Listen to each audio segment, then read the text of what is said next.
Hi everyone, welcome back. So today is a long-awaited video. I've recorded this, I want to say 2 or 3 times. I just never posted it. But here we go, third time slash fourth time the charm. And this reading is Who Are Your Guides? I took so many takes to record this because they always ended up coming out super fucking long. Like almost each file was like an hour or more. So that's really, really hard to upload because that is a lot of gigabytes and I'm not an IT tech person. So that is above me and beyond me. If I ever figure it out, then I'll upload those readings as well. But for now, this is a shorter version of that. So who knows? This might still end up being an hour long. Who knows, who knows, who knows? So for our disclaimers, the first disclaimer that I want to say is tarot or any sort of divination is always meant to be used as a tool for growth and healing. These videos, I do intend for them to bring clarity, but their main source is for confirmation. These don't really tell you anything that you don't already know. Because, like we like to say, at the end of the day, it is your intuition that is the true reader and that is the true source of your wisdom and guidance. So these videos are really for confirmation, for fun, for entertainment, but really to get you to ground yourself in yourself and trust your intuition. You know what I'm saying? I also believe that these videos provide perspective, which is really fun as well. We could always use a little dazzle of perspective. Okay, so enough of that babbling and jambling on.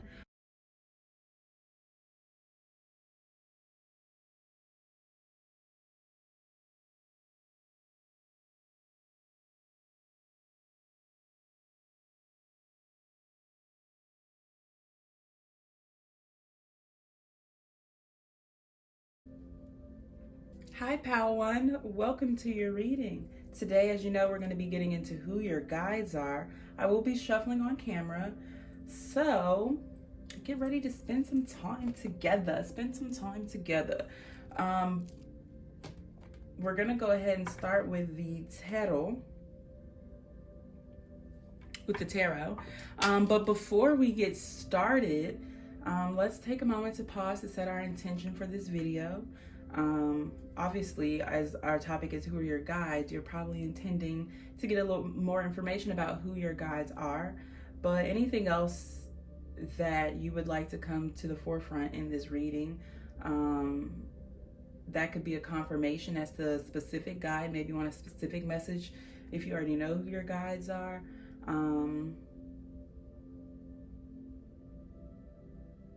Yeah, any questions that you may have for your guides or any other information that you would like to come through for this reading.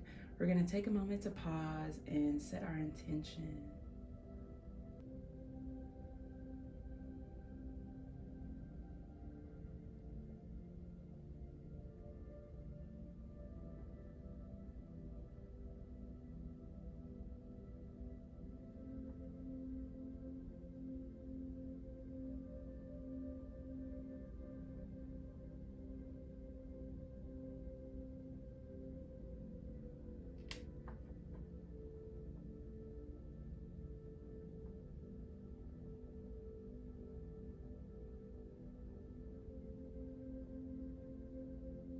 Okay, group one, let's get into it. Who are your guides?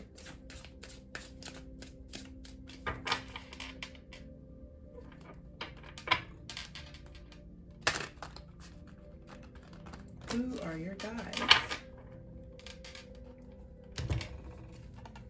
We have the Queen of Pentacles coming out to start with. The Queen of Pentacles. That's Capricorn energy. It could be a Capricorn. The King of Swords. Interesting. This is Gemini energy. You could be a Gemini. The Hermit. Virgo energy. You could be a Virgo.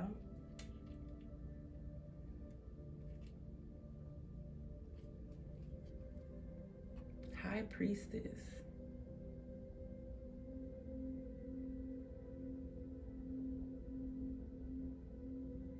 Pisces energy. You could be a Pisces.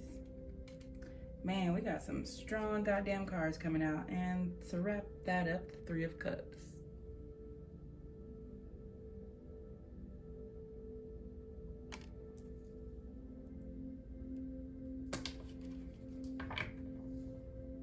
Eight of Cups, bottom deck.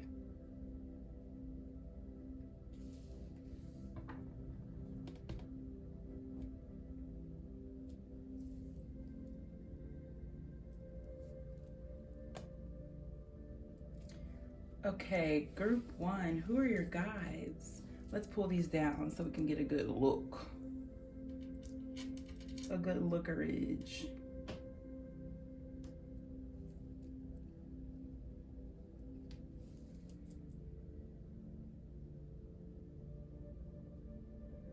Okay, to start with, I'm hearing that they want me to start by describing you first. This could be a confirmation to let you know that this is your pile. But with this Queen of Pentacles here, this is Capricorn energy. I feel like you are a very, very hard worker. The cards represented here, I don't feel like you really look to others to help you very frequently. I feel like you're one of those I can get it by myself type of people. You're very, very, very, very, very independent. But you're not isolated. With this Three of Cups coming up at the end here, I do feel like you have strong bonds with the people that are around you, but you only really like to be around when you are in good spirits. You don't really like to bring your drama or the things that you're going through to like celebrations, but to get-togethers really. Because the Three of Cups does talk about celebrations, but it also just talks about companionship in the sense of like, how do I explain this?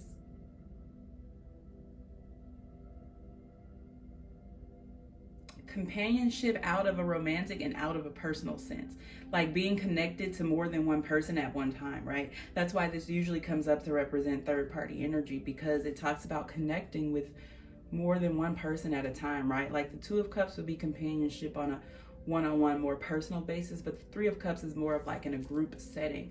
So I do feel like you get along well with others, and you're kind of like, people really enjoy being around you. Your presence, you provide a lot of like uplifting, fun, celebrating type energy. With this Hermit here, I don't know if you can see this star.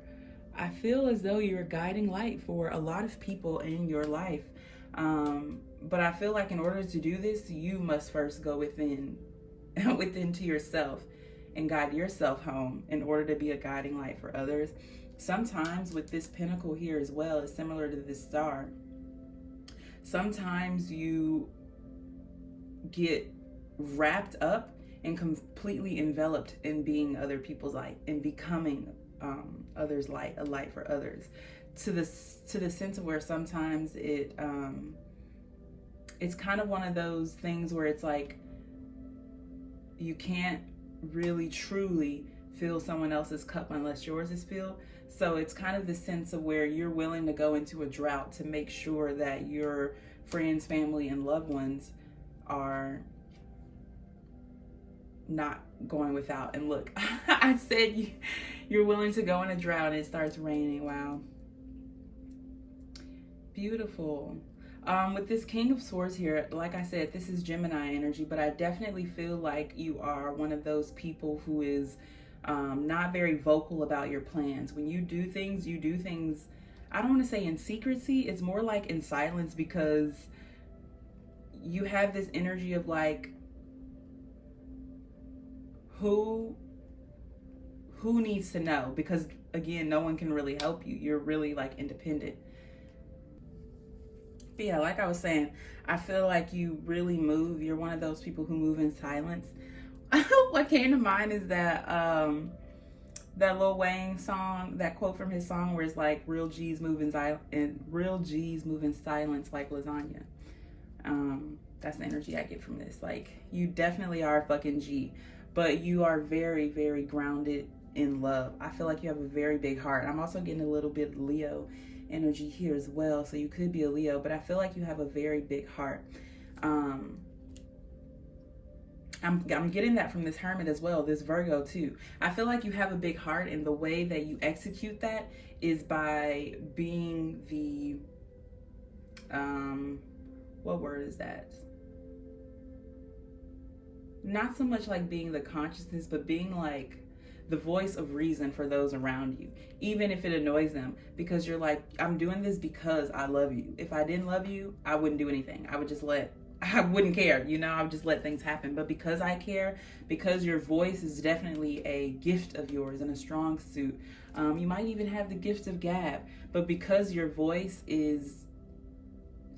has so much power, I feel like it's one of two things. Either you speak a lot, frequently, like you're very talkative with this King of Swords Gemini energy. That's Mercury.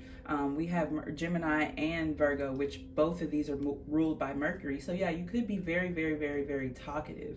But I feel as though sometimes your messages get lost in the sauce because people are really expecting one thing. This Queen of Pentacles, someone who is more so obsessed with things in a physical sense on this earthly realm, someone who pays attention to things like the health, physical health, our body, that pays attention to economics, things that are going on economically, maybe things that are going on politically, maybe pop culture, things like that, things that have to do with finances. I said economics, but I feel like they expect you to talk about those things, but they don't too frequently expect you to talk about more philosophical topics or things that are more spiritual, because I feel like you kind of hold that back within yourself. With this bird here, I get the feeling that you only really let people who are able to get close enough to you, those are the ones who you choose to give that knowledge to. But with this Hermit showing up in the middle here, your guides are saying that there's no one really off limits or off your path to be able to give this divine knowledge to, right?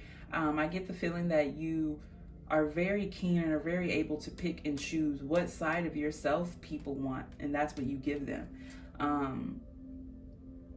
Because you really fill gaps in that sense, right? You're kind of like what people need with this Queen of Pentacles here. You love to nurture and to care for people, but you also know how to set very strict, very firm boundaries, which for some people can be kind of off-putting because they don't really know what to get, when to get it, which is fine, because we have the High Priestess showing up here. It's all in divine alignment and divine timing. I know that the Wheel of Fortune typically represents divine timing, but from this High Priestess, I'm certainly getting divine timing.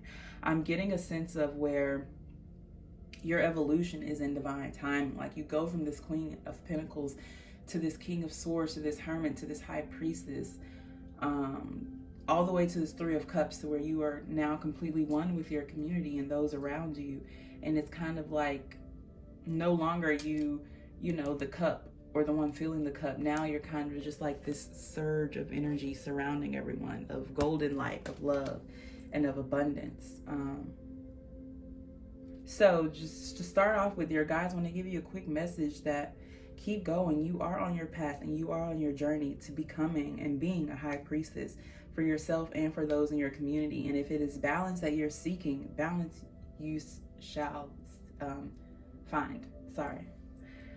Got a little tongue-tied there. With this Eight of Cups here, bottom deck, you're probably also frequently called to walk away from things that do not serve you. With these mutable energies here, I don't get that that's hard for you unless you become attached to someone. Now let me explain, because most of us are like that, right? But your caveat is that it takes a lot of time, presence, and energy, initiation I heard, but real energy to gain a spot, to be able to be one of these cups, right? It's like you are the type of person that only has 8 cups, like Tyra says, like where she's handing over, you know, you get a cup You get a cup. Sorry, you didn't make the cut, but you can get a cup, you know? That's the energy that I get. And so those who do, or who are worthy, or who are able to receive some of your divine water, to fill their cup, they get a special place. So I get the feeling that it's harder for you to let them go, because it was work for them to even get that cup. But again, you're divinely led. Okay, we're gonna keep going. We're gonna get into our angel answers deck now, or angel prayers, sorry, deck now. And this, we're gonna get who your guides are. More specifically, I know that's this whole topic, but maybe we can get some faces, some names, as far as who your guides are. With this high priestess showing up, that spirit, that's her direct. That's her energy direct. So she did decide to show her face. Okay, group 1. Who are their guides? We have live your joy. Thank you, angels, for supporting me as I follow my joy. That's what I was feeling with that 3 of Cups there.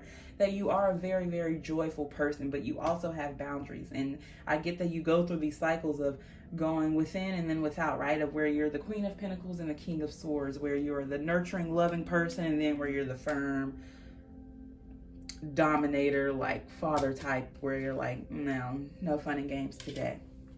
Spiritual abundance. Thank you, angels, for blessing me with infinite abundance. This gives me manifesting miracles vibe. Archangel Orion. Oop. We have peace and harmony. Archangel Raguel.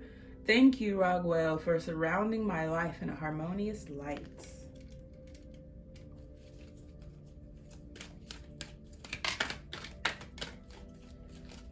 Group 1 spirit, who are their guides? I feel like, here we are. Inner divine, the divine father, thank you for co-creating my world with me. I said inner divine, I meant inner power. But I was literally just about to say that with this hermit here. What I was going to say is you are your own guide. But with the hermit, remember, God is within us. The universe is within us. So if it is within us, in turn, it is us. So when I say you are your own guide, that is the universe as well, right? That's why it says thank you for co-creating with me, because it is a joint effort.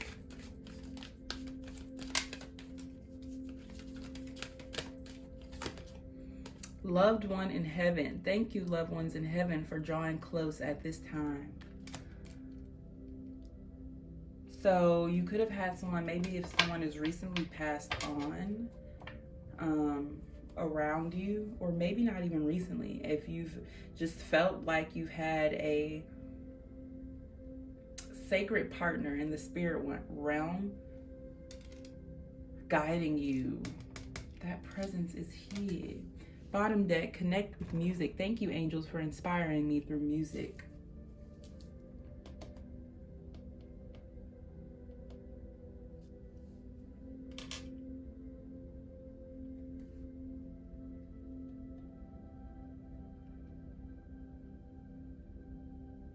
Okay. With this live your joy here, thank you, angels, for supporting me as I follow my joy. What I get from this is Archangel Uriel, I believe, in this deck. He's the Shine Your Light card, but that talks about joy. It talks about our solar plexus chakra. And I'm definitely getting solar plexus energy with this peace and harmony color here, with this yellow that's coming off from the top of the divine father. I'm definitely getting solar plexus, even with the way she's holding this pentacle where it is placed, you know?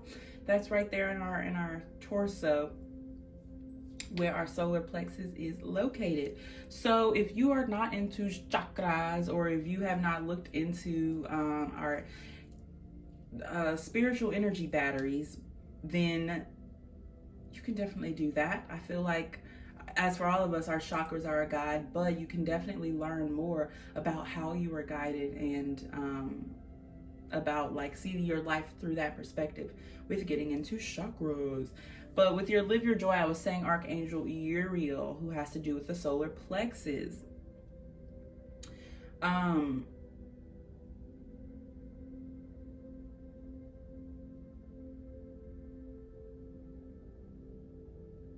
I'm seeing these butterflies on here as well on this card. This gives me Archangel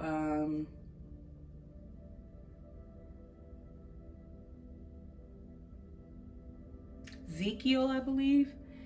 In this deck as well, he talks about transformation.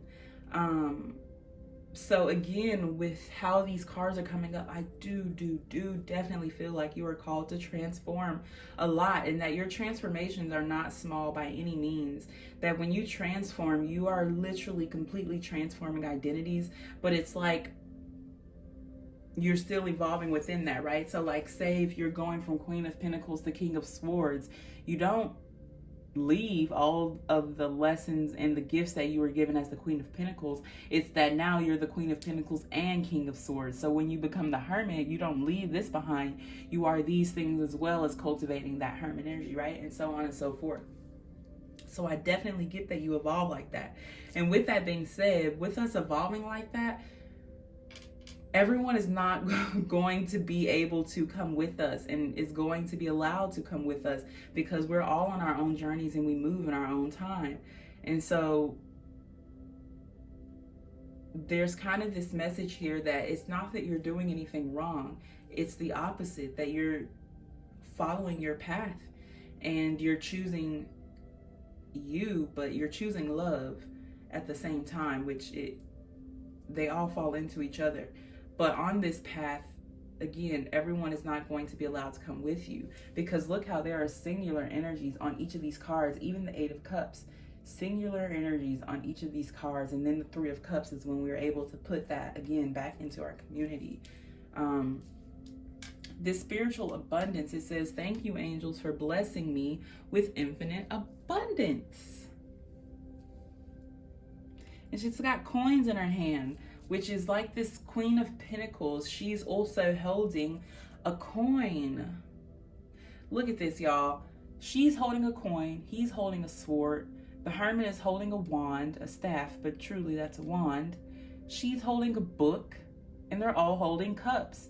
Dude, you have all of the goddamn tools. You have every step, every place that you go into, you will have the tools that you need to succeed there, okay? And if you don't, look how he's holding this light. You have the divine light and guidance to go and do wherever you need to go, or get the tool, whatever tool that it is that you need to get for your path. They're saying here that you have this strong sense of worrying, this sense of not being enough for whatever goal you are aiming to achieve.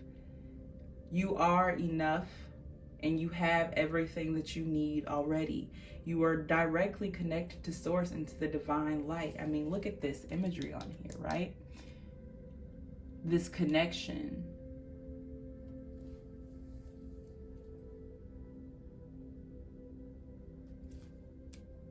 So make sure you pray this, manifest this into your life if you don't feel it. Thank you, angels, for blessing me with infinite abundance. Infinite abundance. I heard too, if you are, like if you read the Bible or are familiar with the Bible or into it or whatever, that the story of King Solomon, I believe, there are some messages in there for you, honey. Some messages. The story of King Solomon. That name Solomon could be significant to you as well. Okay, but let's keep going. Let's keep going. Here we have peace and harmony. Archangel Raguel. Thank you, Raguel, for surrounding my life in a harmonious light. So what I'm getting from this is that this is you. Remember how we were talking about the light with the Hermit and how you are a guiding light for a lot of people? You bring a lot of people peace and harmony. Your presence is peace, and it is harmony embodied, which is why it's so crucial for you to have your own cup filled and your own garden tended to, because you will not fully be able to give and receive the highest vibration of all, love, if you are not in a space to receive it, right? You see how his hands are open, but so is his chest, right? He's not guarding himself. His chest is open. He is free, able to freely give and freely receive. I heard that your guides are in the giving and in the receiving as well. That is how they communicate with you. You also might experience clairaudience, which means clear hearing. That means that you have the ability to hear the things that are not in this temporal plane or on this temporal plane.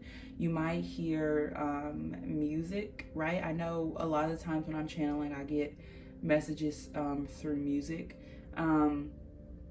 You might hear voices, right? Like when you get messages, you might actually hear them being said, like in your head, word for word. You might hear sounds that aren't there, like maybe, and I don't mean just like in a, oh, once every blue moon, you know, you hear someone calling your name, but genuinely when someone is pulling you, you're able to hear it. Because energetically, everything is made up out of energy. This is scientifically proven. But with energy being said, we're able to receive it in different forms, right? Clairaudience would be one of those forms. So sometimes if, say, your mom is like calling out to you, or she's been thinking about you a lot, you might even hear her call your name or something like that. But there's obviously way more to it, but just a short synopsis, you might experience clairaudience. With the way that their hands are in front of their chest here as well, and the hands are so significant to me in this spread. I just keep getting drawn to the hands. You might experience clairtangency, which is something that I've recently learned about, which again is clair just means clear. But clairtangency, right? Something able to be like something, when something's able to be tangible. I don't know that much about it because I've recently learned about it, but I get that from what I know is that it is, you are able to get downloads when you touch something. Sometimes I experience clairtangency when I read. That's why I'm always touching the fucking cards, and I know it annoys a lot of people, but those are when you're able to get messages or, you know, divine downloads from touching something. Like maybe when you give people a hug, you can understand what they're going through, not emotionally, but literally, like what they're going through comes to you. But that makes sense with what they were saying earlier, with they communicate with you through giving and receiving, right? And that would make sense with touch. With our hands, that's why they say when our hands itch, we're about to get some kind of, like, we're about to get money or something like that, right? Depending on which hand, and like if our, you know, our right hand itches, that's what it means. If our left hand itches, it means it's time for us to give back. But that would make sense with all of these hands being placed here. I get that you have a lot of divine power in your hands as well. You might even actually play an instrument.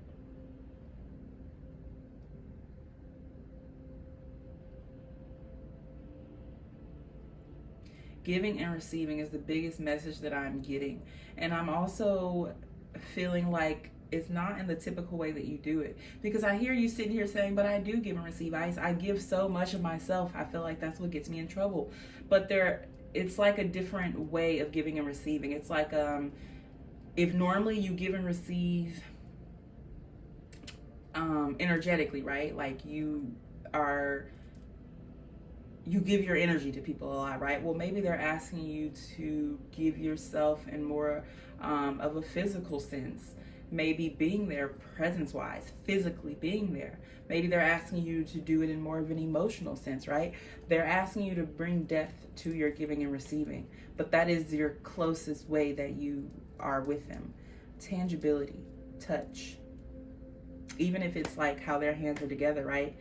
Your hands together in prayer position, right? That is touch, and you're able to give and receive the energies from your left and your right hand, which does have spiritual significance. I get that you also, what I heard is that you could be a hugger. You provide a lot of light and peace and harmony for people through hugs. yeah, hugs are probably very significant for you.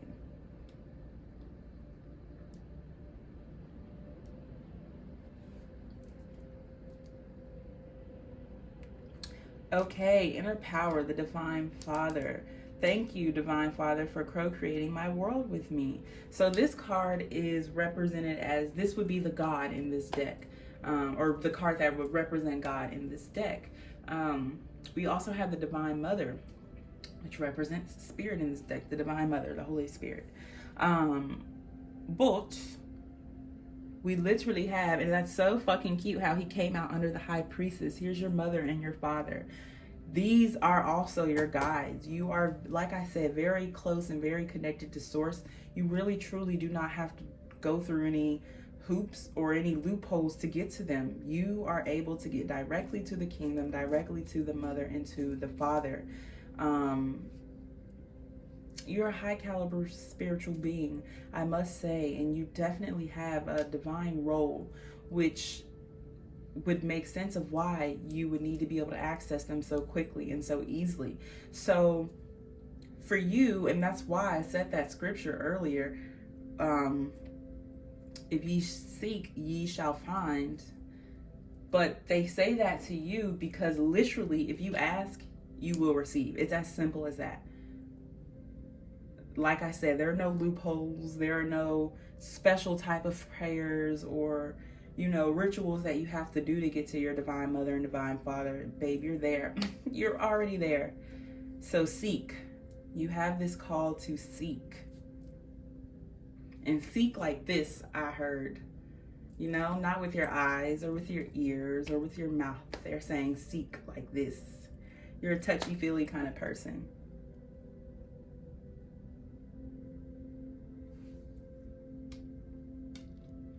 Okay, and that's the last one, loved one in heaven. Thank you, loved ones in heaven, for drawing close at this time. As I was saying earlier, you could have a divine, like a divine counterpart, but you might have someone who is passed over, who is a guide for you. This card comes out to definitely signify that. And even with the way that that star is like held in front to guide this hermit, that not only do you have that divine connection there, but you're able to get to the angels as well. Like your loved ones are a divine connection to Source for you. Like if you're feeling cloudy and fog, like you're just not able to get there, you have a loved one in heaven. But I'm feeling called to pull some more tarot to get some more information about who this loved one is. Let's see. Can we get information about this loved one, Spirit? Ooh, here we have the moon coming up. And look how she's looking at that moon. The moon represents Piscean energy as well. Well, Cancer energy, but Pisces in tarot. The moon represents Pisces. So we have Pisces here again with the High Priestess. So like I said, you're definitely connected to Source. That is quite a bit, love. Okay, but we're going to take a look at all of them. Page of Wands, bottom deck. I seen the Page of Swords earlier. Yeah, you might feel like you're just a baby who don't know what the fuck that they're doing. You're like, no matter how far I go, I always feel like I'm a page. But they're like, no, you're a queen, you're a king, a hermit, and a high priestess. What? Okay, let's see who this loved one is. We have the Fool, the Magician, not 0 and 1, the Artist, 22, the 9 of Swords, the 10 of Pentacles, the Ace of Cups, and the King of Wands.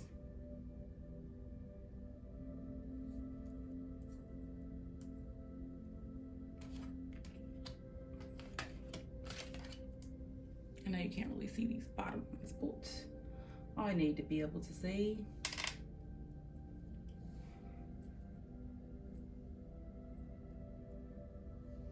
Okay, so this loved one is a mature energy with this King of Wands. That's Sagittarius. They could have been a Sagittarius. The Magician is more Mercury energy, so Gemini, also Virgo.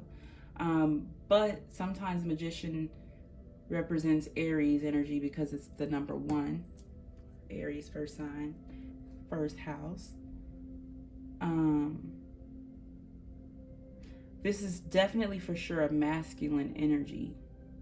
Whether they were a male or female in this lifetime, I'm getting a masculine energy. I'm also getting like a distant relative, like a grandmother, grandfather, auntie, uncle.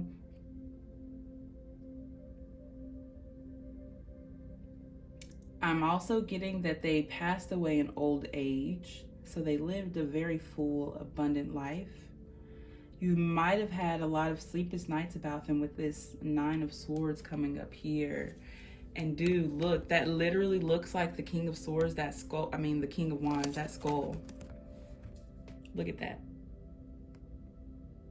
So yeah, you've probably could have had a lot of sleepless nights about this person. This person definitely provided you with a lot of love. I felt like what I'm hearing is that they set the tone for how you love. The reason why you're able to give such an overflowing, abundant amount of love is because that was manifested in your life for you through them.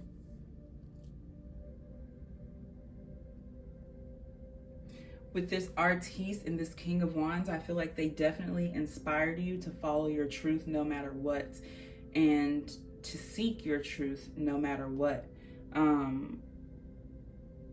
Whether that be your truth in joy, right?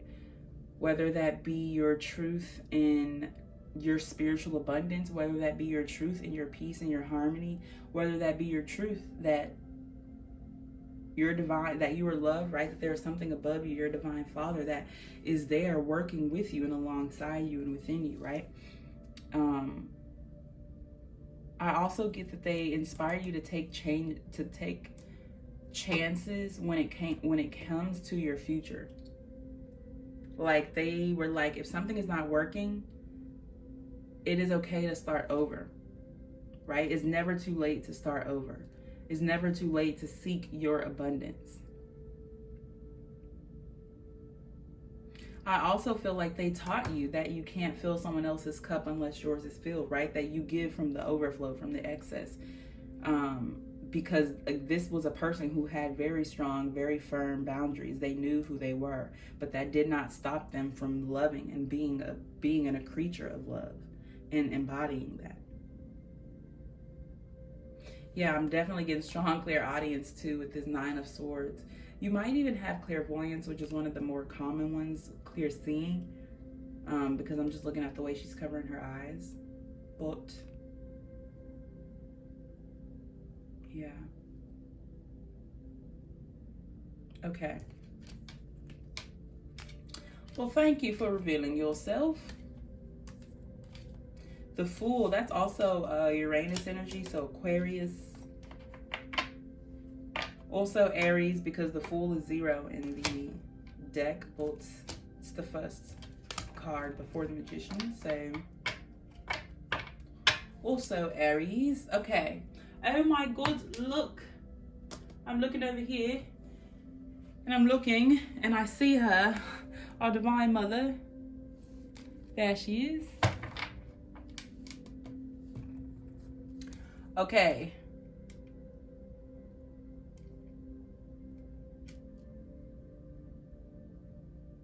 So we are going to lastly get into our Dark Mirror deck to see maybe how your guides communicate with you, like lesson-wise, right? Lessons throughout life.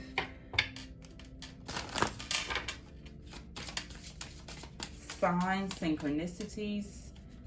For group 1, how do their guides communicate with them? We have fragmentation, number 27.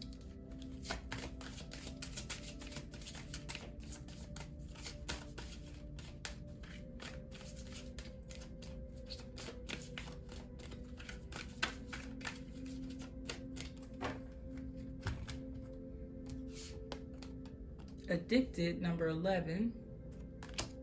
I heard moon cycles when I pulled that card. The child I was meant to be, 8.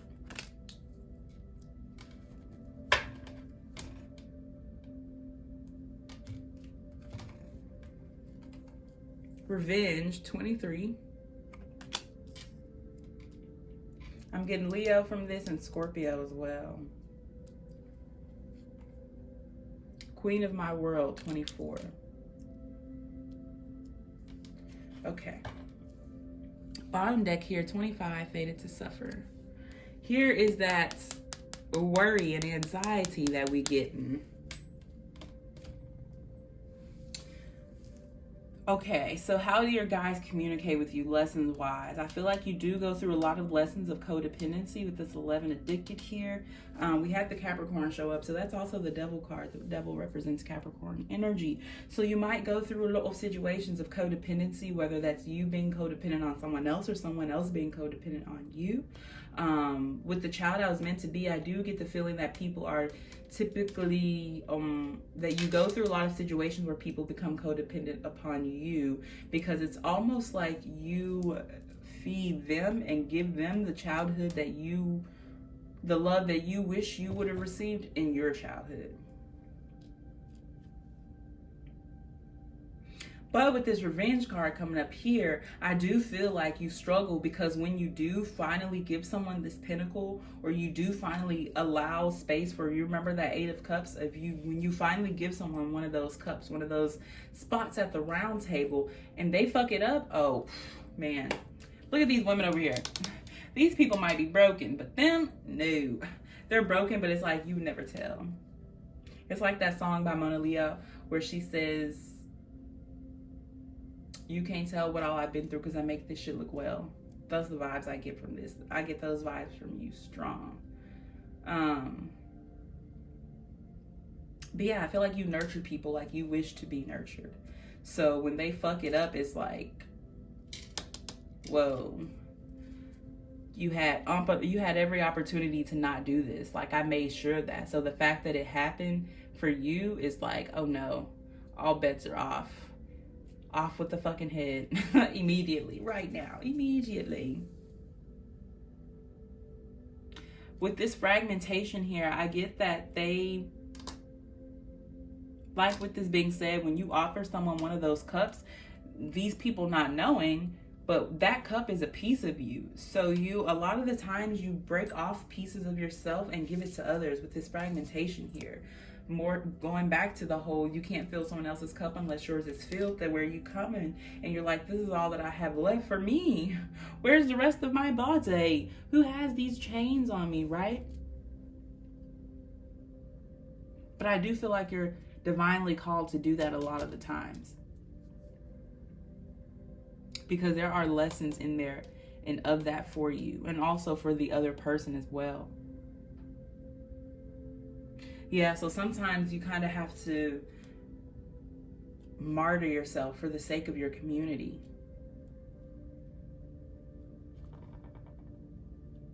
With Queen of my world here, I do get the feeling that you are a lot of the times called to like isolate yourself. And your friends and family, definitely, they don't like that at all. Because again, you are their peace and harmony. And you provide a lot of that abundance for people. So when you're gone, it's noticed. Your presence is definitely noticed. Like, it's noticed that you're missing. But at the same time, you're called to do that. Your guides are call you to do that so you can be queen of your own world, right? So you don't look like this fragmented person. That you're this queen who's able to give and wield and yield and receive as they need to. Okay, let us keep going. Last but not least, we're gonna get a couple of message cards from my deck, and then we're gonna get 2 fortune cookie cards from this cute little deck I recently got. Okay.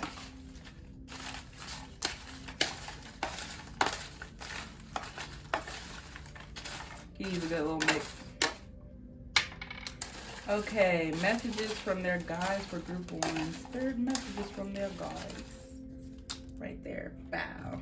Bow down. Just like that. Just like that. Okay, and then our fortune cookie deck. Let's get 2 cards. Just gonna go like this. And these 2. Okay. Burnt out. Your hard work will see results, but your health needs to be maintained. So check in with your doctor, dentist, and health professional and try to maintain a healthy lifestyle. Yes, like I said, babe, your cup, it can't be empty. You can't do both. It can't be full for them, empty for you. And you know what I'm saying? We got to work on that. We got to work on that. Self-care. Self-care. Declutter. Look at that. Declutter your life. Let go of correspondence, objects, and people you no longer want. Someone will hurt your feelings and reveal a new side of themselves that you may wish to avoid. That was that 8 of Cups, walking away from things that do not serve us. Okay, we have this little card here. For me, this always represents the uterus because it reminds me of a uterus. But on the back of this card, it literally says health concerns. Literally. So, pay attention. Pay attention to your health. Pay attention to your health. Okay, this card, I'm pretty sure this is Uranus in Aquarius. But new adventure with an unexpected person, green eyes, teeth, pets, unexpected companionship. So with this self-care, I heard maybe it's time to spend time with your pets, time to spend time around that kind of unconditional love that our pets bring us, so that you're able to receive the highest love of all. If people aren't giving it to you, your pets damn for sure will. This is a journey for your intuition. Don't forget 888. Absolutely. Absolutely.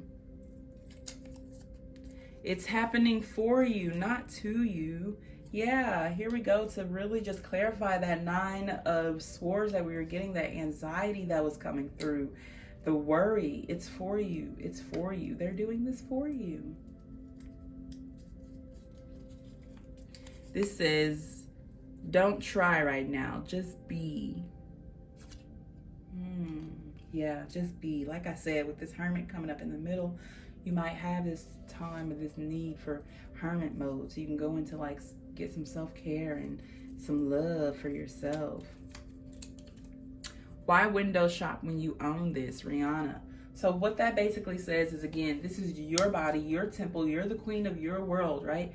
Nobody else owns it. So if we're doing things based off of what other people would think, what other people will say, then we're living our life for other people. It's time to live your life for you. Okay, group 1. I know it ended up being long. It wasn't an hour, but it was pretty damn close to it. Thank you so much again for tuning into this reading. I truly hope that whatever intention you set, you were able to get from this. You will have a song down below channeled for you in the description. And I really hope I get to see you in another reading. Bye. Group 2, hi, welcome to your reading. Like I said in the intro, today we're going to be getting into who your guides are. But before we get started, let's take a moment to pause so that we can set an intention for this reading. I'm not sure if you watched the birth chart video, but we started doing that in there, I'm pretty sure. And I really think that helps a lot. And I believe it sets the tone and it helps both you and me. So let's take a moment to pause here and set our intention. In this time, you could think of, set the intention for any questions that you might have for your guides. If you already know who they are, you might want specific messages from a specific guide of yours. But yeah, let's take a moment to pause for our intention.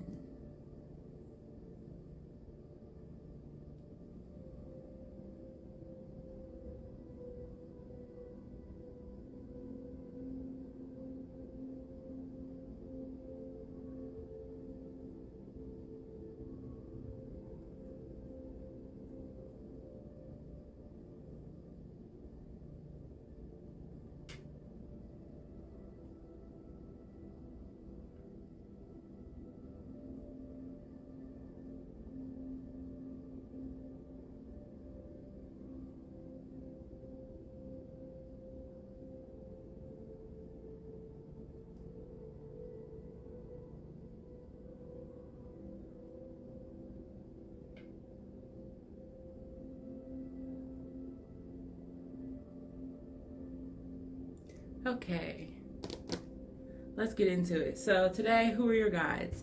I've got three oracle decks here. We got messages and tarot. So let us, without further ado, go ahead and get started, because this is going to be a long one. This is going to be a long one.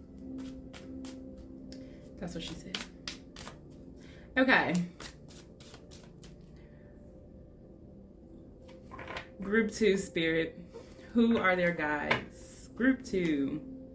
Ooh, King of Pentacles reversed. Oh, this whole thing is reversed.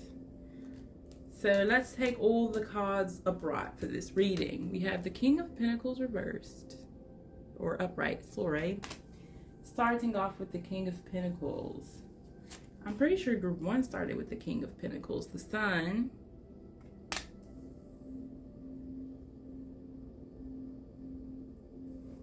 Ooh, I'm getting Aries energy. You could be an Aries. 4 of Wands.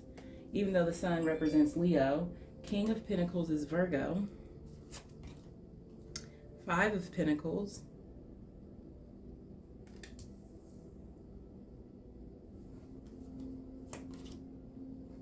And the High Priestess. That Spirit showing her face again. I feel like this one... Okay, 3 of Wands. I'll keep that here. Bottom deck, the Emperor. Ooh, not the High Priestess and the Emperor. So we got Spirit. We've got the Divine Feminine and the Divine Masculine energy showing their face here for us. For me, the Emperor represents God. Like, that is his energy embodied, like in a physical sense. And the High Priestess is Spirit, right? The Holy Spirit. Divine intuition, divine insight, divine knowledge, divine wisdom. Truly being tapped in. The 3 of Wands here, I heard searching, but I get seeking. The search is over. You found whatever it is that you're looking for. But now you're seeking. And there is a difference between searching and seeking. I feel like seeking, you already have the object. You know what it is, and now you're seeking after it. But searching is like you're looking to find something. I'm not getting that energy from you. Your guides are definitely very bubbly. They are very happy creatures, I must say, with the Sun here coming up in the middle. Let's pull these down so we can get a good read. A good reading session. But yeah, with the Sun here, I do get the feeling that they're very happy, that they're very bubbly. I get the feeling that they lead you to your joy frequently. And that same joy is kind of like, I heard your purpose, but I feel like it's like in a sense of where your happiness and you seeking your truth and happiness is an inspiration to others. It's like setting the example, setting the tone here with this Sun.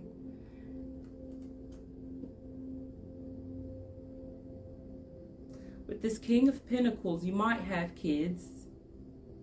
You might already have like your family life together for the most part. Yeah, because we got the 4 of Wands in the middle here. So it feels like you have your family life together for the most part.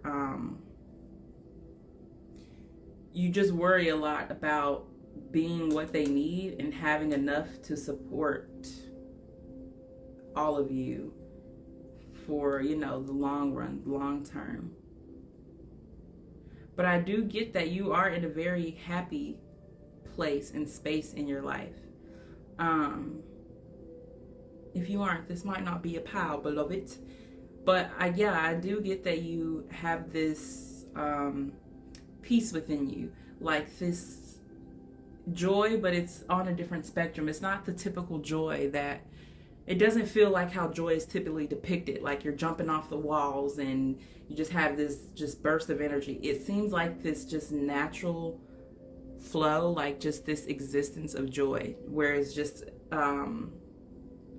like innate within you. Like before, maybe you were seeking your happiness, like you were searching for your happiness, right? But you're in the seeking stage, meaning you already have it. You're just worrying about being able to obtain it and maintain it, is what it feels like. With the way that this church is like bursting from the clouds here on this card, it feels like, or what I was going to say is you might be engaged or be looking to get engaged soon.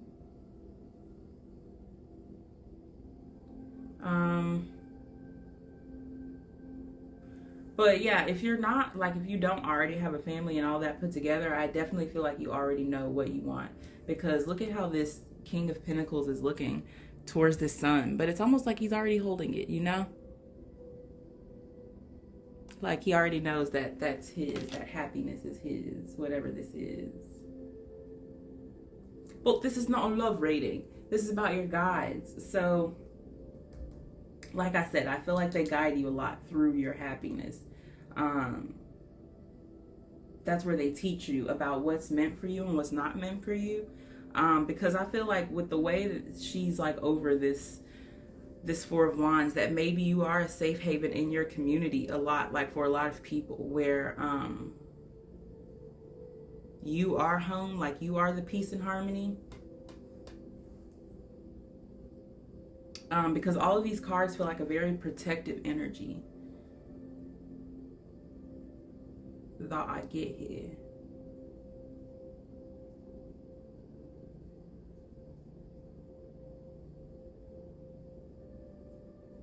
You could be a Taurus. The King of Pentacles is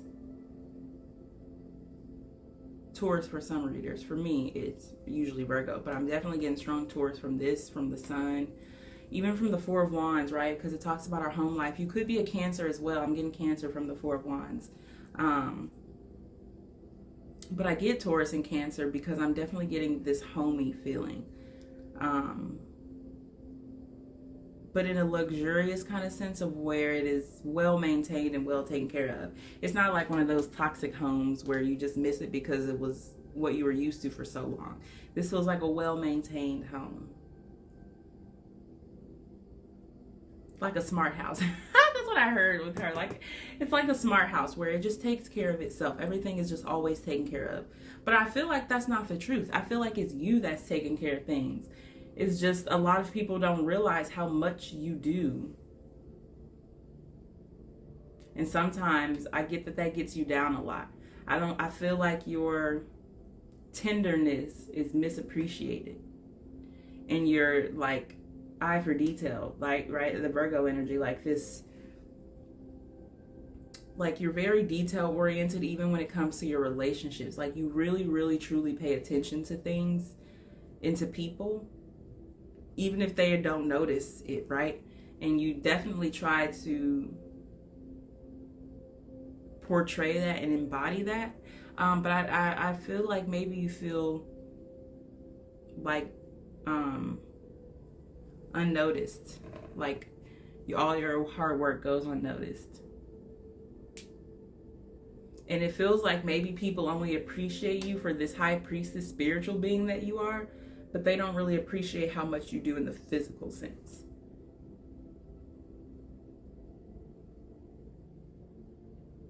You know, they're like, oh, I can always come to you when I need advice. But you're like, okay, what about all the times when I'm just there, whether it's advice or not? What about all of the things I do that go unsaid? What I also want to say, though, is that I feel like you're a very well-balanced person. In the sense, we start with the King of Pentacles, end with the High Priestess here. Within and without, right? Like your energy is balanced. And look on this Three of Wands, how his cloak seems very similar to this King of Pentacles, right? This also reminds me of the Page of Wands. I feel like you feel like you're a page, but everyone else sees you as this king.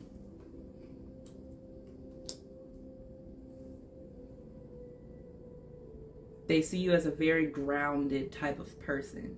But in your head, you're like, but I'm always on the go, on the move. I'm always looking for the next best thing. I'm always seeking or searching. But yeah, people see you as a very grounding, stable presence in their life and in your own life.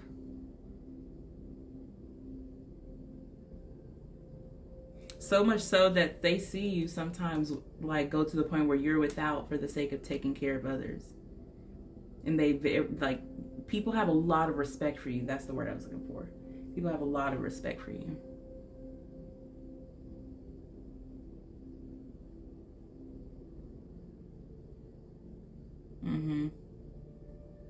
Like you're, like they wish to be as happy as you are, is what I'm hearing. Yeah, people definitely aspire to have your joy and your groundedness and stability that you have, and also your connection to source. You're very self-disciplined. That's how people see you.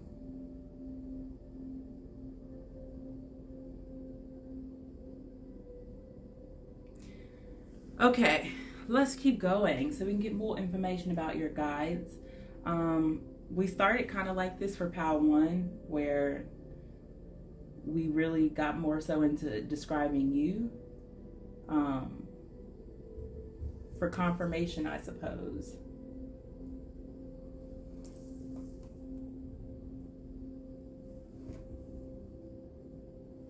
Let us keep going.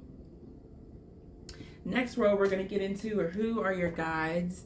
But with this deck, the Angel Prayers deck, we're going to see if we can get maybe some names, some faces, a little more detail about who your guides are. Group 2 Spirit, who are their guides? Love and accept yourself. Thank you, angels, for lovingly guiding me to self-acceptance. I was for sure feeling this. Remember how I said, like, you think that you're this page, people see you as this king, but in all actuality, you're the fucking emperor. Right? So it's, yeah, this call of not seeing your worth.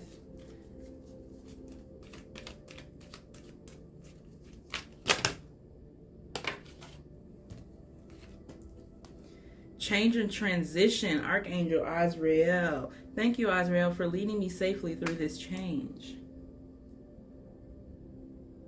There's some fixed energy showing up here for sure. With the Emperor, that's Aries, that's cardinal. But the King of Pentacles, remember I was saying I was feeling Taurus. Taurus is a fixed energy. I was saying I was feeling Aquarius when we were first pulling the cards. Aquarius is a fixed energy.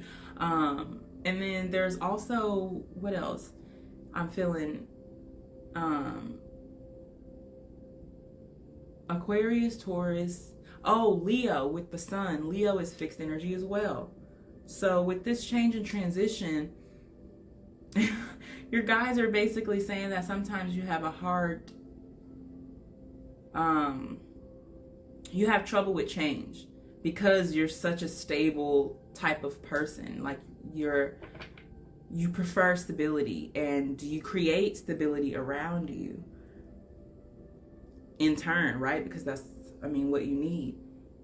But they're saying that sometimes it gets to the point where you stagnate because you're so afraid of change.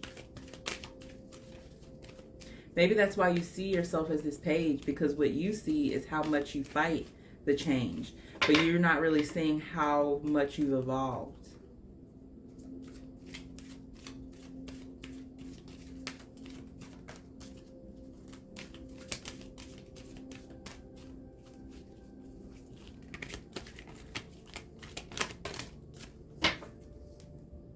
Clear your vibes, Archangel Metatron. Thank you, Metatron, for clearing my energy field.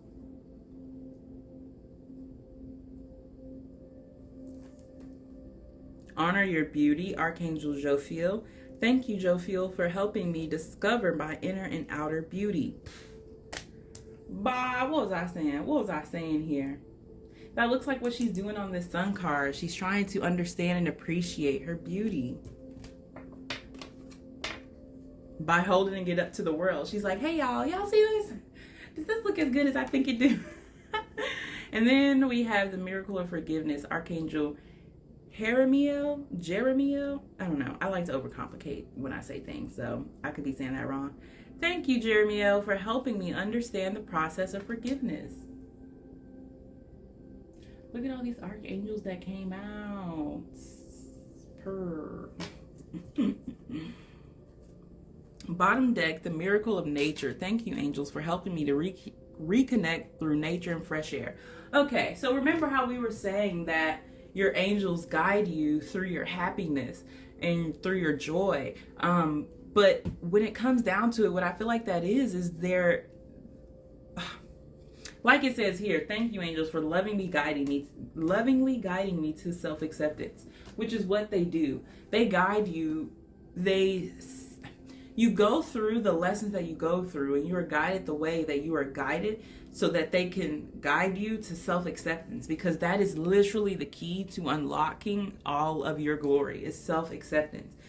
It's really not too much hatred coming from outside energy here. People truly do admire you. And if you feel like you have a lot of ops or a lot of foes do, it's because everyone wants to get where you are, and it doesn't look like there's room at the top. You know what I'm saying? It's because it's like you shine so bright that they can imagine there being room for all of them plus you. So the only way they see them being able to get there is if you aren't there. So that's where the opposition is coming from. It's not true hatred that people don't like you because of anything that you are or anything that you're doing. It's just that you're HBIC and they only see that as one chair. So everyone's trying to get to that fucking chair.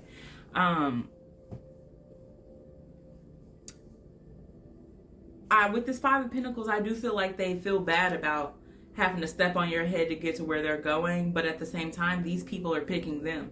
And that's why your guides are urging you to pick you, because again, how we were saying with that Five of Pentacles, people do see you as being someone who gives yourself, who is so giving of yourself to others, even if it's to your detriment, right?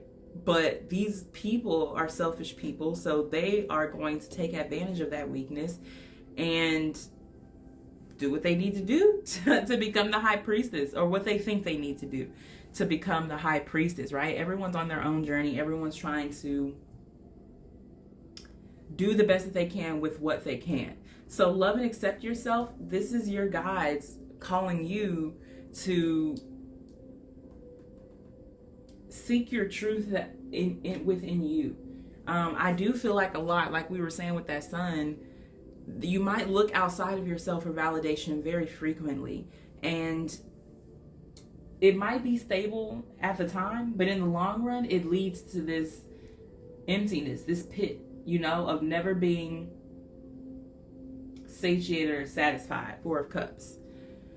Discontentment, right? So it's like this external validation that leads to a moment of stability, but in truth, it's discontentment. Because that validation has to come from you. You're the emperor, right? Who gets higher than the high priestess or the emperor, right? So it's kind of like you, how do I say this? That sounds awful. But it's kind of like you're looking for people who are beneath you, who you are sheltering and shielding and taking care of, to offer you the validation that they're seeking from you, if that makes sense. So it's like this infinity, this circle of discontentment, because it's never actually coming from a place that it will be stable and will provide stability in the long run, which is from you. If someone else gives it to you, they can take it, right? But if you give this to yourself, the only person that can take it from you is you.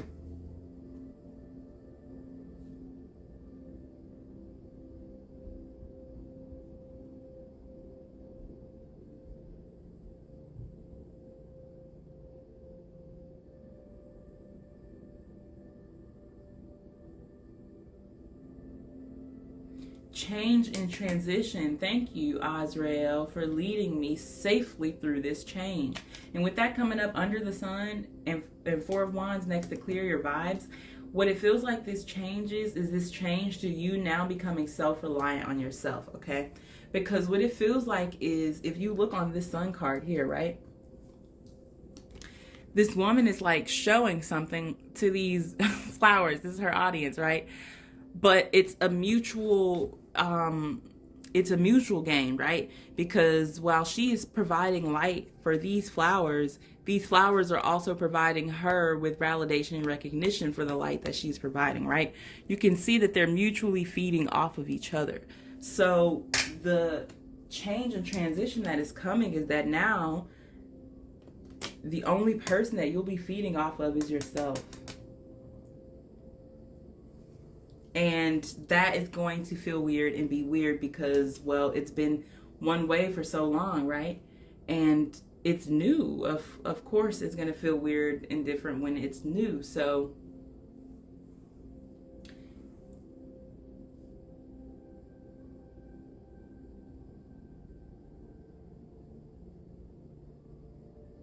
yeah, and I'm looking on this card here, this Phoenix.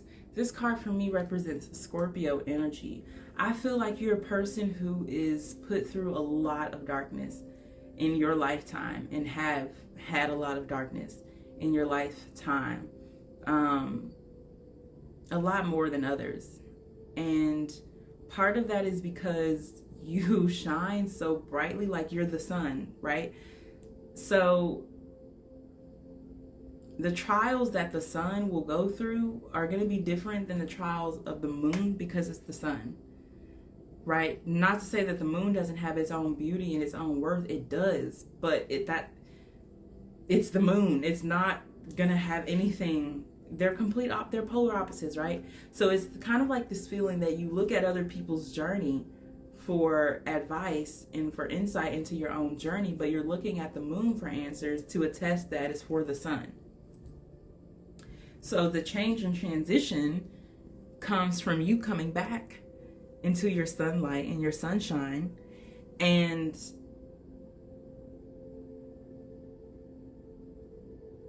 getting the answers from your spiritual team, from your spiritual essence, rather than your physical plane, right? You're trying to seek the answers from here when they're coming from here. But I get this feeling that you're not able to decipher it. The messages that are coming, because they're coming, which is why we have this clear your vibes coming up, right? Archangel Metatron, thank you Metatron for clearing my energy field.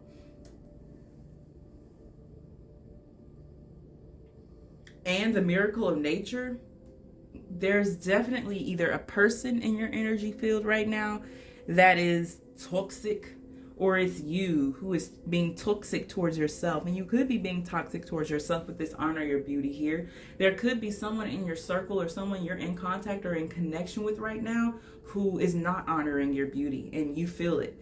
And maybe it's coming up unconsciously as like you feeling this way about yourself. Or maybe you tell yourself that it hasn't affected you that much, but it's showing up subconsciously on a low-key level, and it's affecting different parts and areas of your life and affecting how you see yourself. Clear your vibes. These are your guys. They're saying clear your vibes, okay?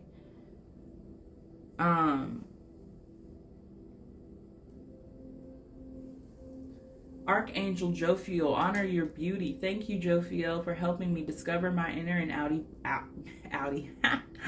purr. But my inner and outie, why? My inner and outer beauty is what I meant to say. Maybe we're about to get an outie. Purr. But what I was going to say is the story of Ruth in the Bible might be significant for you if you haven't heard it or haven't listened to it. Or if you have, maybe just a recap, a refresher might be significant for you, because that's what I'm getting from this card. Honoring your inner and outer beauty. Affirmations will help you so much right now. Affirmations.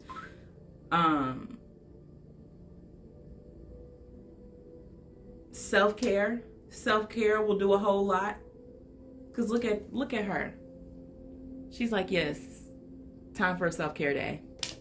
It is. And I'm hearing whatever self-care that you're doing is working, but you need a grander self-care. I mean an overhaul. When I say self-care, I mean going through your contact list and blocking and deleting everything that makes you feel less than, that doesn't honor your beauty, your inner beauty and your outer beauty. I mean going on social media and unfollowing the accounts that make you feel less than, the accounts that maybe you compare yourself to, even if those are friends for the meantime. Like, whatever, you'll have that conversation at another time, but what you need to do right now is you, right? Friends and family who pop up out of nowhere and got something to say about how you're living your life, blocked, deleted. Like, that's what we mean by self-care. Because with this clear your vibes coming up and love and accept yourself, this energy, when I say like you don't have a lot of haters, I lied. Apparently you do have a lot of haters, and these people hate you for your sunshine. Literally, that's it. But that's not really hate, that's envy. Because to hate something, you have to really understand it, right? To be able to hate it. Envy, they don't have to have no understanding. They just don't like it, period. So you have a lot of envy around you. That's why this green is here, and this green, the miracle of nature. Girl, I bet if I pulled a fortune cookie card, it would be that card that's like, hey, watch the people that are around you. That's what I'm getting from here, for sure. Most definitely, there are negative energies in your circle. Your guides are saying there are negative energies in your circle. And it might be you, beloved. It very, very well might be you. You might be the negative energy in your circle. You might be thinking negatively and down on yourself. You might be attacking your light and your sunshine. You might not be honoring your beauty. Your guides are saying,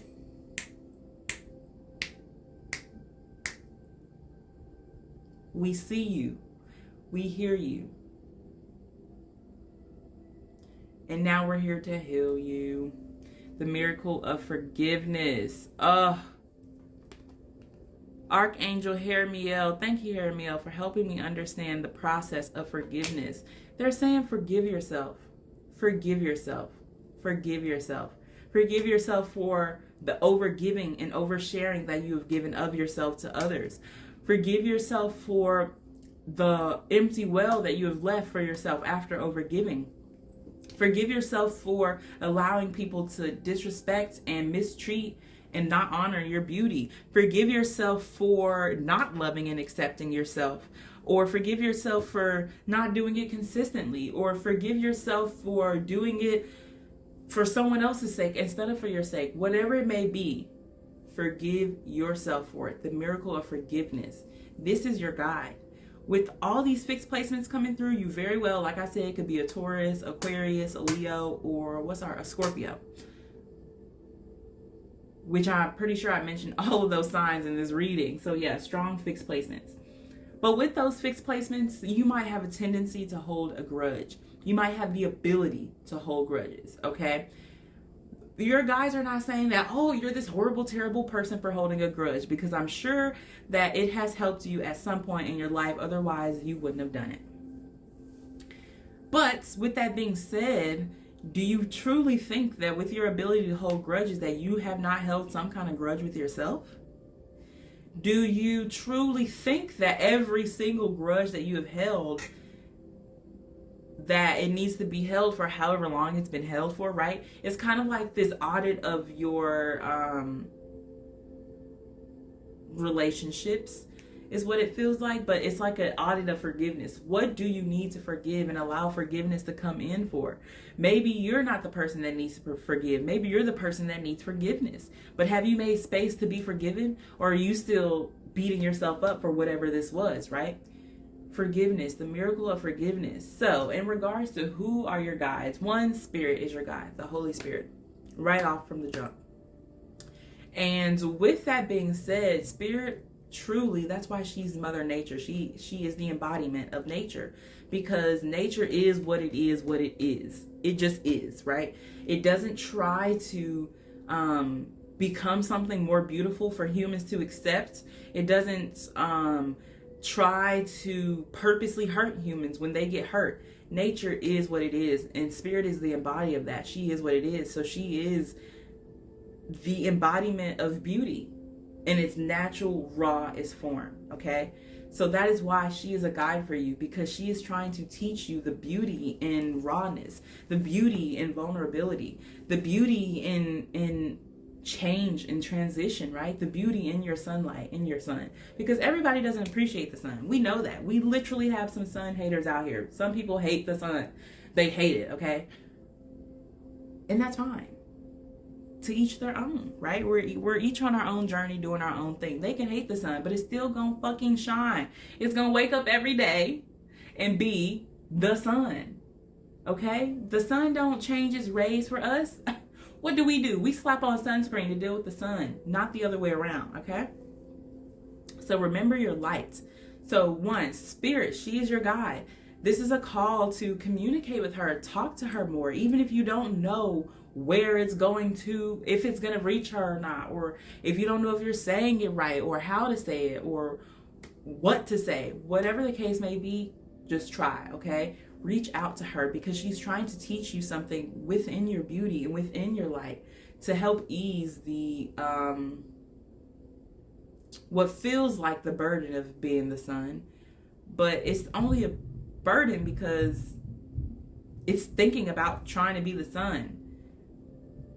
The sun just is, okay? Let it be. Let it be. Two,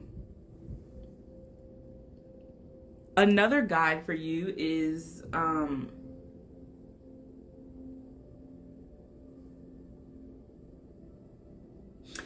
we have all of these archangels here. Archangel Hermiel, Jophiel, Metatron, Azrael.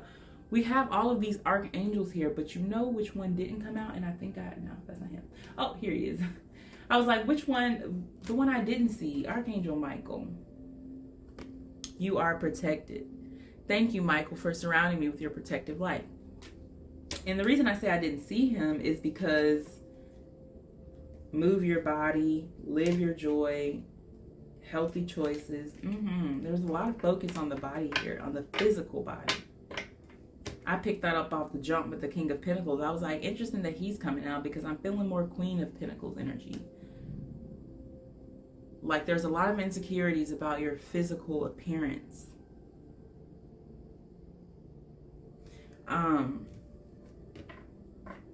But what I was saying with Archangel Michael is he is the HBIC of the angels, and especially of the archangels. He's the leader.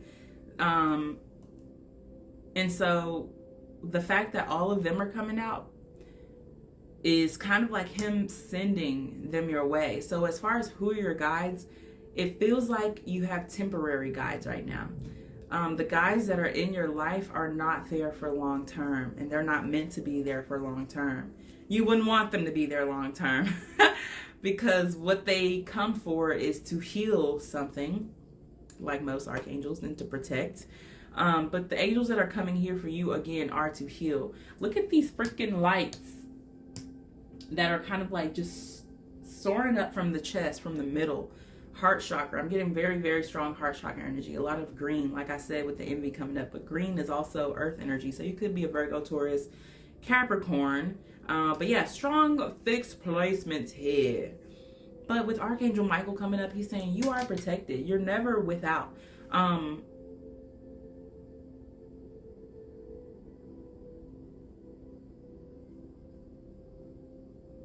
But with what I was saying earlier, with you're in a happy place in your life, a happy time, whether that's physically, emotionally, mentally, monetarily, it's like everything's going good, but something just feels off, like something's missing. And it's you, beloved. You're what's missing.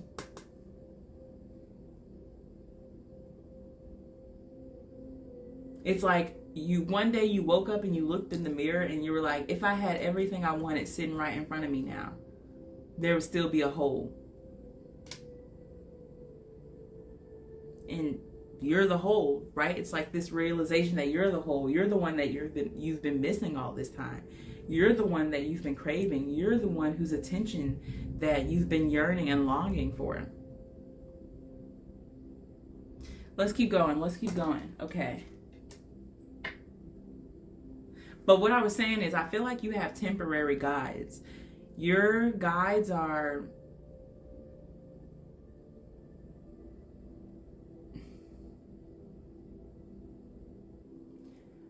Let me try to explain this the best way that I can without it sounding insane.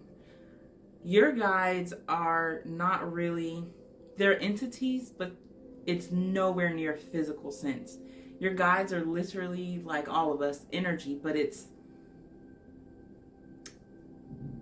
like this very thin veil of energy. Almost like if you were not...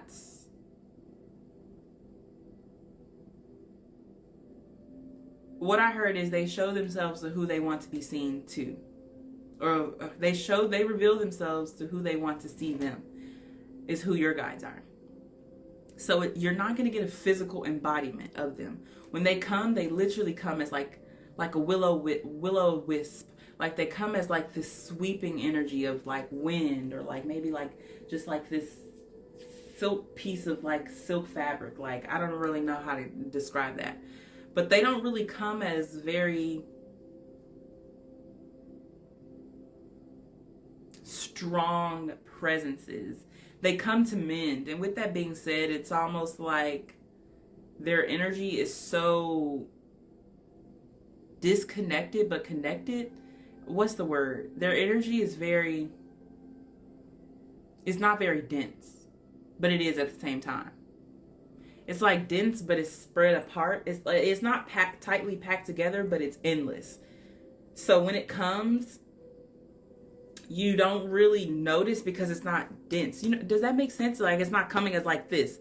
It's coming as like a flow of many things. So you really have to be zoned in to catch them. Because like I said, they come to heal. And they heal in pieces. Your guides aren't ones to do things as a whole. They do things in pieces. What I heard is that I feel like what I heard was trust the process. Like they're always telling you to trust the process, because if you're trying to look at it in a big picture, it's not going to make sense.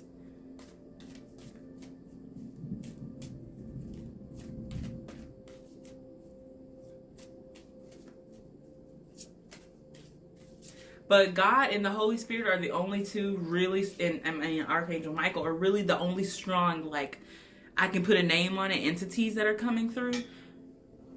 The rest is more of like an aura. That's the best way I can describe it. Like a healing balm of cleansing energy that comes through when needed. Okay, let's keep going. To get some more about your guides, possibly how do they reach out to you? What kind of lessons do they bring? Maybe any signs, any synchronicities. Let's see what this is. Black flower fragrance. Number 16. Colorless angel, number 10. Yep, this is that 5 of Pentacles. That's the 5 of Pentacles. Anger and chains, 29. What'd I say? And hiding your true self, 14. Fragmentation, 27. This was in Pile 1 too. So, I mean, a lot of these cards came through in Pile 1. So, and then bottom deck, artificial heart. Okay, beloveds, this message seems very clear. They're talking to you again. Okay, so you have this black flower fragrance, like this aura, this magnetism to you, right? That draws people to you.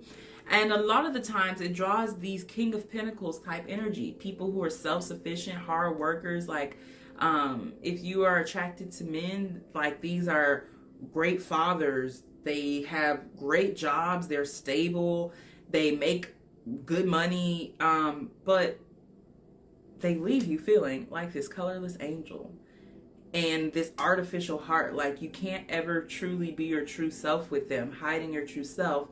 And so it's like in turn, you just end up giving your pieces of yourself.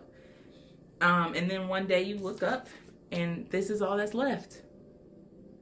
Right? Maybe this was the day you looked in the mirror and was like, if I had everything, I still would have nothing. Because I'm what's missing. Yeah, and it might even be the scenario where it's like black flower fragrance, right? Where you have on the outside, it's like, oof, this magnetism, right? But on the inside, there's this colorless angel.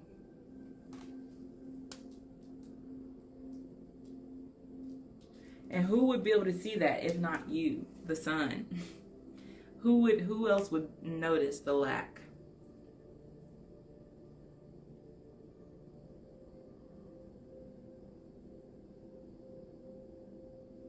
But with this 16, that would make 7, right? And then we have 10 here, which would make 1 or 0. But what this is saying to me is patience and perseverance before yourself. If you're willing to wait out situations and connections with other people and wait for the stability, wait to feel like you're not out in the cold, then why can't you give yourself that same patience and perseverance? Right? It took so long to be broken down to this colorless angel. It's going to take just as much work and healing and time to be able to show your true self again. Because what it feels like is that you're tired of functioning with this artificial heart, this 12. You're tired of constantly having to give pieces of yourself to people because nobody is worthy of the whole.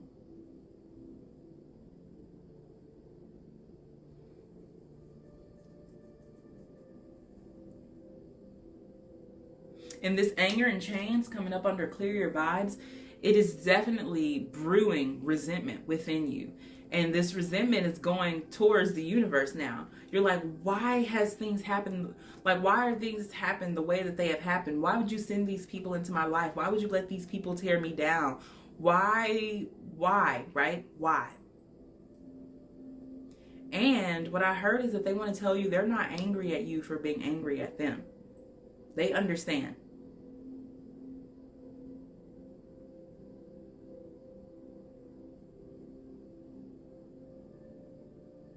And they love you for it all the more. Because that means that there's still a chance. That shows that you still care and there's still a chance to save you. Save yourself, right?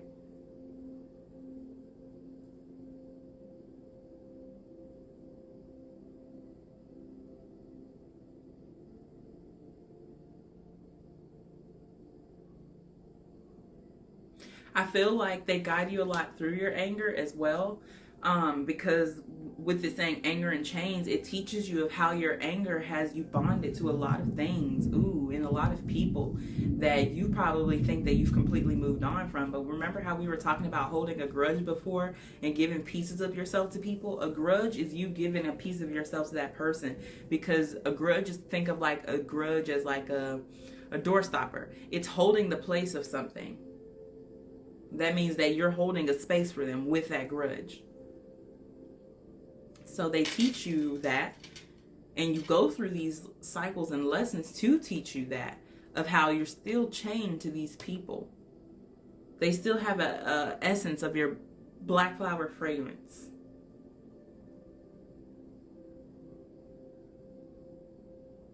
And I also heard that you want to know what your true calling is. What are you here to do?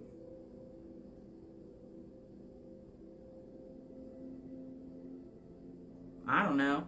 But what I can say is that we are all here to love. So if you're in situations that are preventing you from doing that and is not allowing you to love, or is sucking the love out of you without consent, that is a sign. If you are not able to be your true self, that is a sign.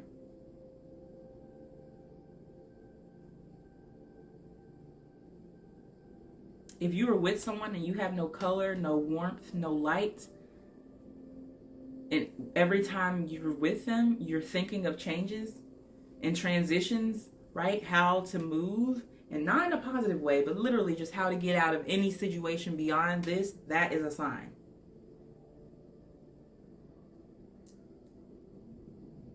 The people that come to you, pay attention to what they notice about you off the jump. What are they complimenting you on, right? What are the things that interest them about you, right? Because that is very telling as what their intention for the connection is. That is very telling as what they're able to offer you and what you're able to offer them, right?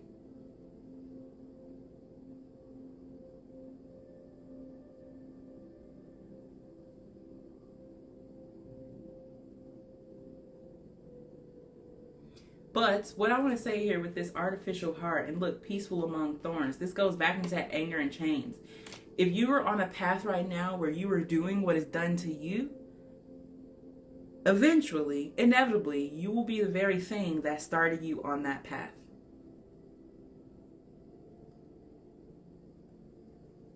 That's why this clear your vibes card here is in the middle of the whole spread, because now you're hiding your true self by trying to inflict the pain that was given to you, or by becoming what hurt you so that you can understand it more or understand why it did.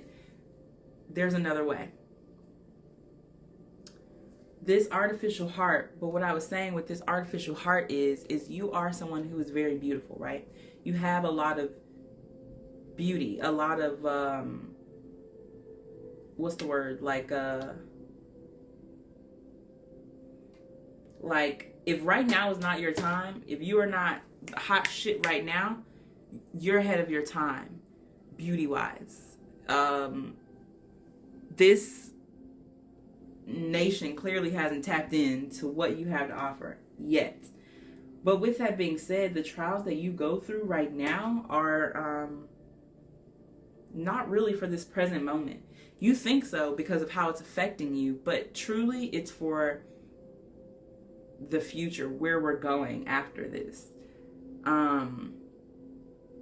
is when you'll truly be put to the test, where the tests that you're going through right now are for that time period. We're not there yet.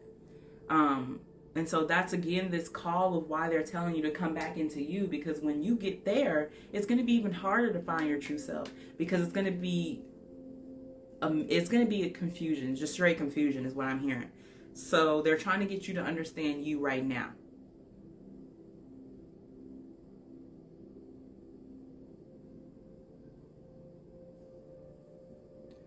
Okay, well, let's keep going. Let's keep going. Let's get into your fortune cookies from our fortune cookie deck. And then we're also going to get into, let's pull a couple messages from Spirit. What would you like to say to our beautiful pal too? Any messages that you have? I have some tiny ones down here that I'm trying to make sure I don't miss.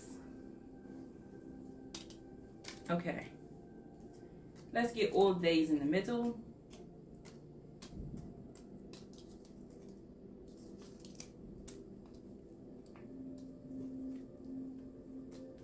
And we're going to pull your fortune cookies.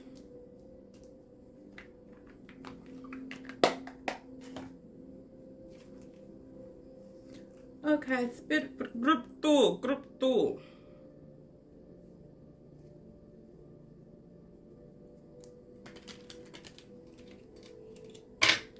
Can we get some fortune cookie messages for group 2? Just 2 cards, please. Thank you. Luck. It says a sudden change of luck is likely. Things are working in your favor. Excellent time for networking. Okay. Ooh. This says signs. Your future positive direction will reveal itself. Any doubts and confusion will soon disappear. Purr. That's no caparage, my baby. There's no caparage. That's exactly right. I have nothing else to add to that. That's perfect. Bottom deck here, health. An excellent time to start an exercise program or diet. Many new friendships are on the horizon. You know what's so interesting that health card want to jump out like that, because here is our uterus card. And this is my card to represent health concerns. See? Health concerns. Focus, whore. Focus. There we go. See? It's a uterus. It looks like a uterus to me. Interesting though, that health is coming out. So maybe pay attention to your health, or maybe there's something that you've been worried about and paying attention to, but with luck coming up, change of luck is likely. Maybe you're pregnant. Let me stop. Let's keep going. Okay, here's Rihanna, little sticker. It says, why window shop when you own this? And that's on period. This is your temple. This is your body. Don't let nobody come tell you how to run your shit. The fuck? No, absolutely not. Whoever the fuck these people are that got you, they got your mind fucked up. You need to listen to that song by Jhené Aiko. It's called You Never Called Me or something like that. You should have called me, whatever. But at the end, you know, her friend's talking on the phone to her at the end. He's like, you know, this bust ass nigga got Jhené mind fucked up. I said, not Jhené. But literally, that's how I'm sitting here about you. Like, not group 2. What? Babe, no. Fuck these niggas. No. Fuck these niggas and fuck these bitches. You know your worth. That's literally all that's coming up from your guys. They're like, fuck who we are. We gotta let her know who she is, or he is, or who they are. Like, okay. 444. Stability and planning. The universe can help. Rest, reflect, replenish, recover. Yes, it's time to take it to God. It's time to take it to God, because I don't know what the fuck is going on here. And I just got this surge of energy when it came to me channeling your messages from your guides. They're talking. Let's keep going. Like hot grease. Damn, you popping. I could wrap the reading up there, because that's on period. Like, you're popping. Trust me, you're popping. And it ain't got nothing to do with your physical appearance. Like, yes, that's popping as well, but that light comes from within, babe. The sun comes from up there. She rising, she's shining from up there. She ain't got nothing to do with the earth. Nothing to do with the earth.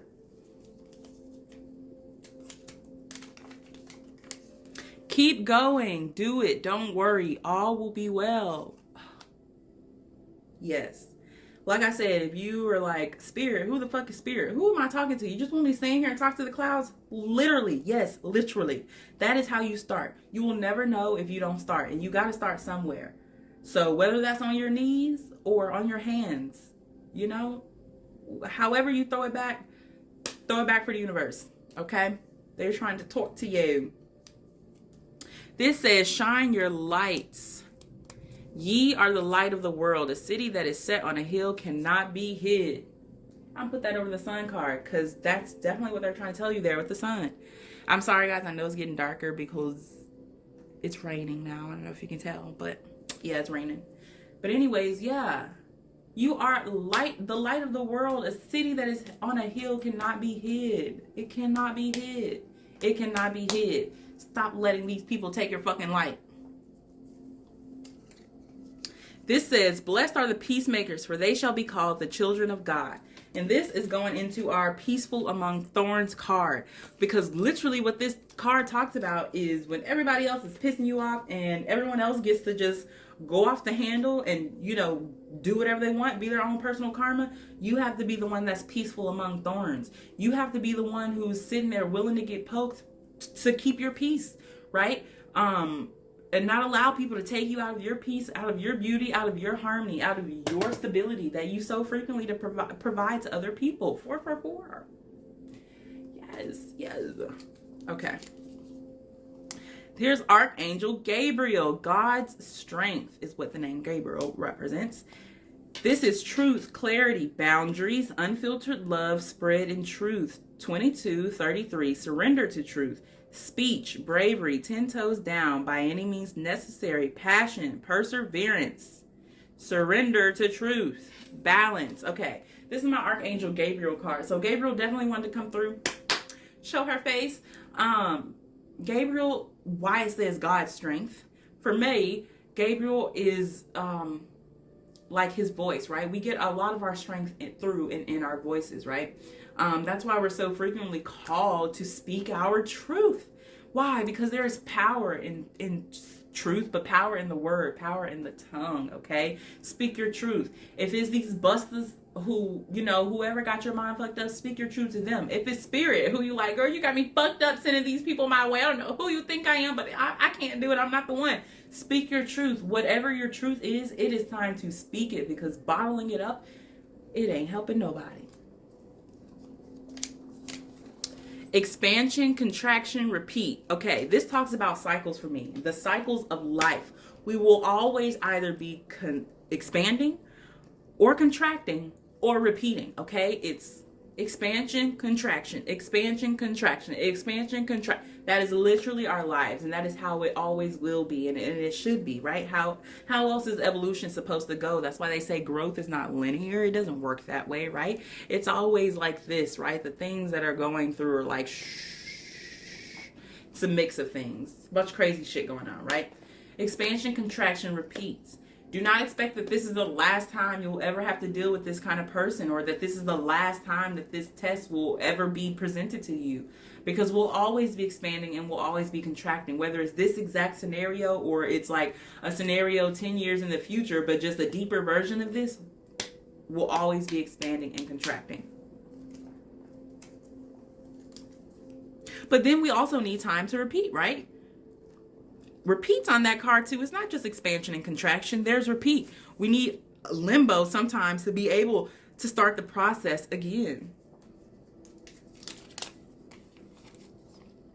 I came for my demons, now they're on my side. I came for / confront my demons, now they're on my side.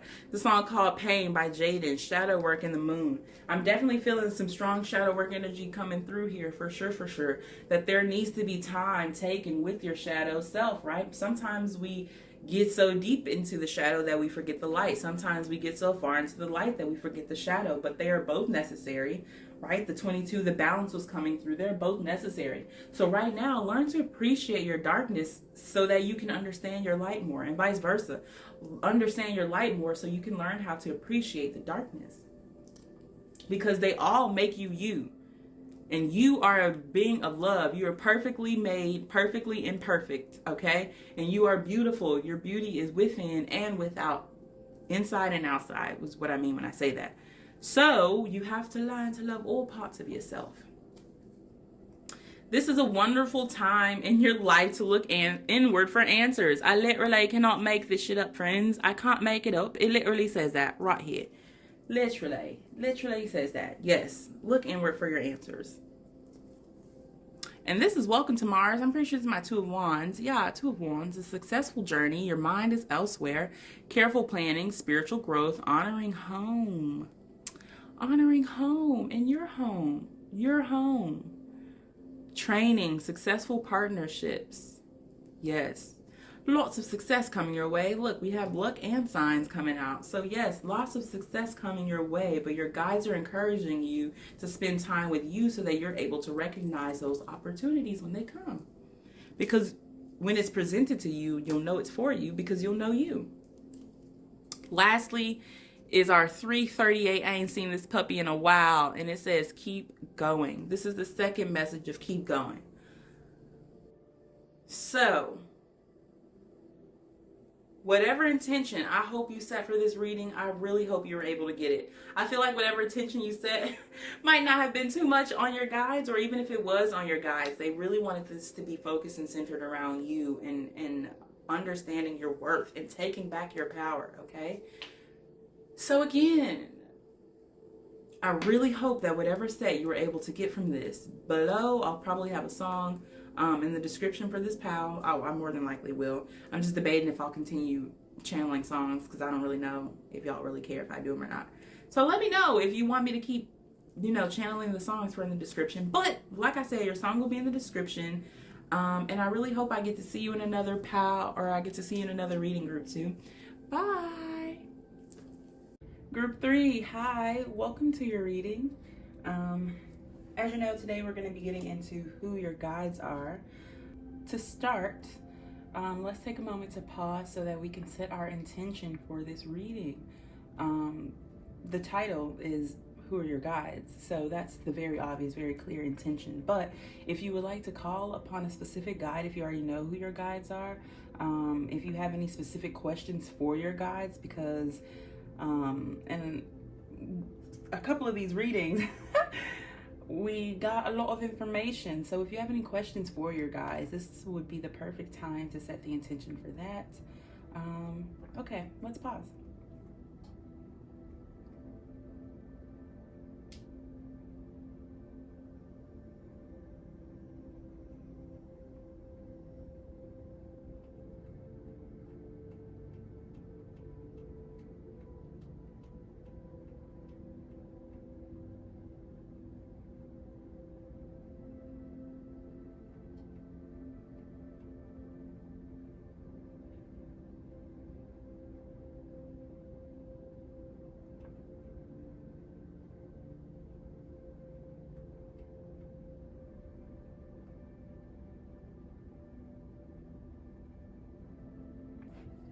Without further ado, we're gonna start with the tarot.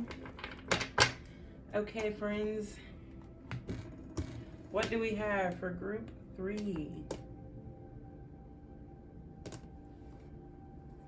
That's strange.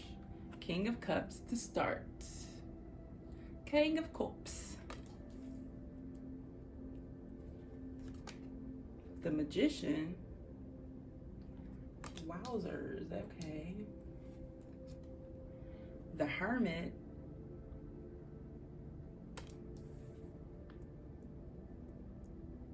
Who are you, group 3? The Tower. What the fuck? Who are you? And the Empress. What the actual fuck? This is literally all major arcana. Literally. I'm gonna pull one more just to see. The Queen of Wands. Wow, okay. I feel like this is okay, this makes a lot of sense. Bottom deck, the King of Swords. Wow. Wowzers. Wowzaroos. Okay, I'm gonna bring these down so that we can get a good picture. A nice clear viewing. What is this on my cards? Dust? Damn.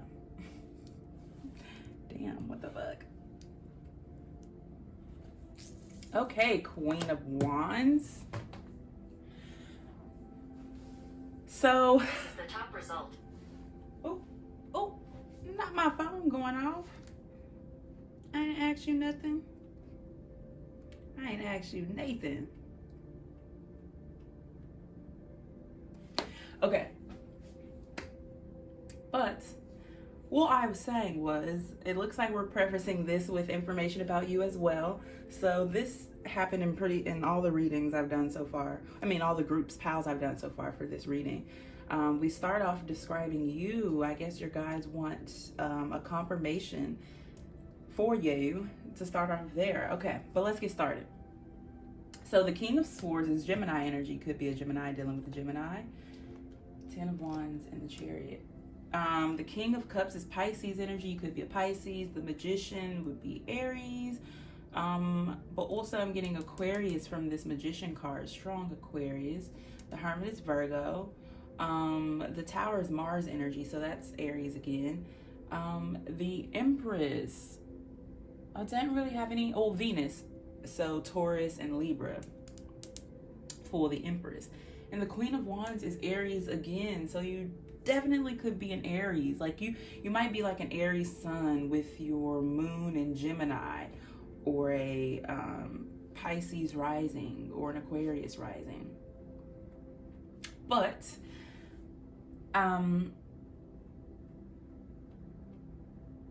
you are a very, very, very loving person, and you're very giving of yourself. With this King of Cups here, I feel like you are the type of person who wears your heart on your sleeve and on your chest, but at the same time, you know how to set boundaries, right? With this 10 of Wands underneath, I feel like you are very capable. Like, you are often given a lot of responsibility. Like, people trust you with a lot of things, including their own healing and their own karma, I heard. So sometimes you might take on things to your detriment, to where you get in situations and you're just like, why me? I did everything right here. I did everything to the best of my abilities. It sort of feels like you have to climb mountains to love people, which is what I heard when I'm looking at these. Like, it's kind of like rivers, but it's like a mountain. But these mountains, it's pretty fucking rocky, you know? Yeah. With this Magician here, you are a master manifester. You have the ability to manifest, and you do it so well, whether you are aware of it or not. Sometimes to the point that's probably how you get into some of these situations is you might have like subconsciously manifested them to you.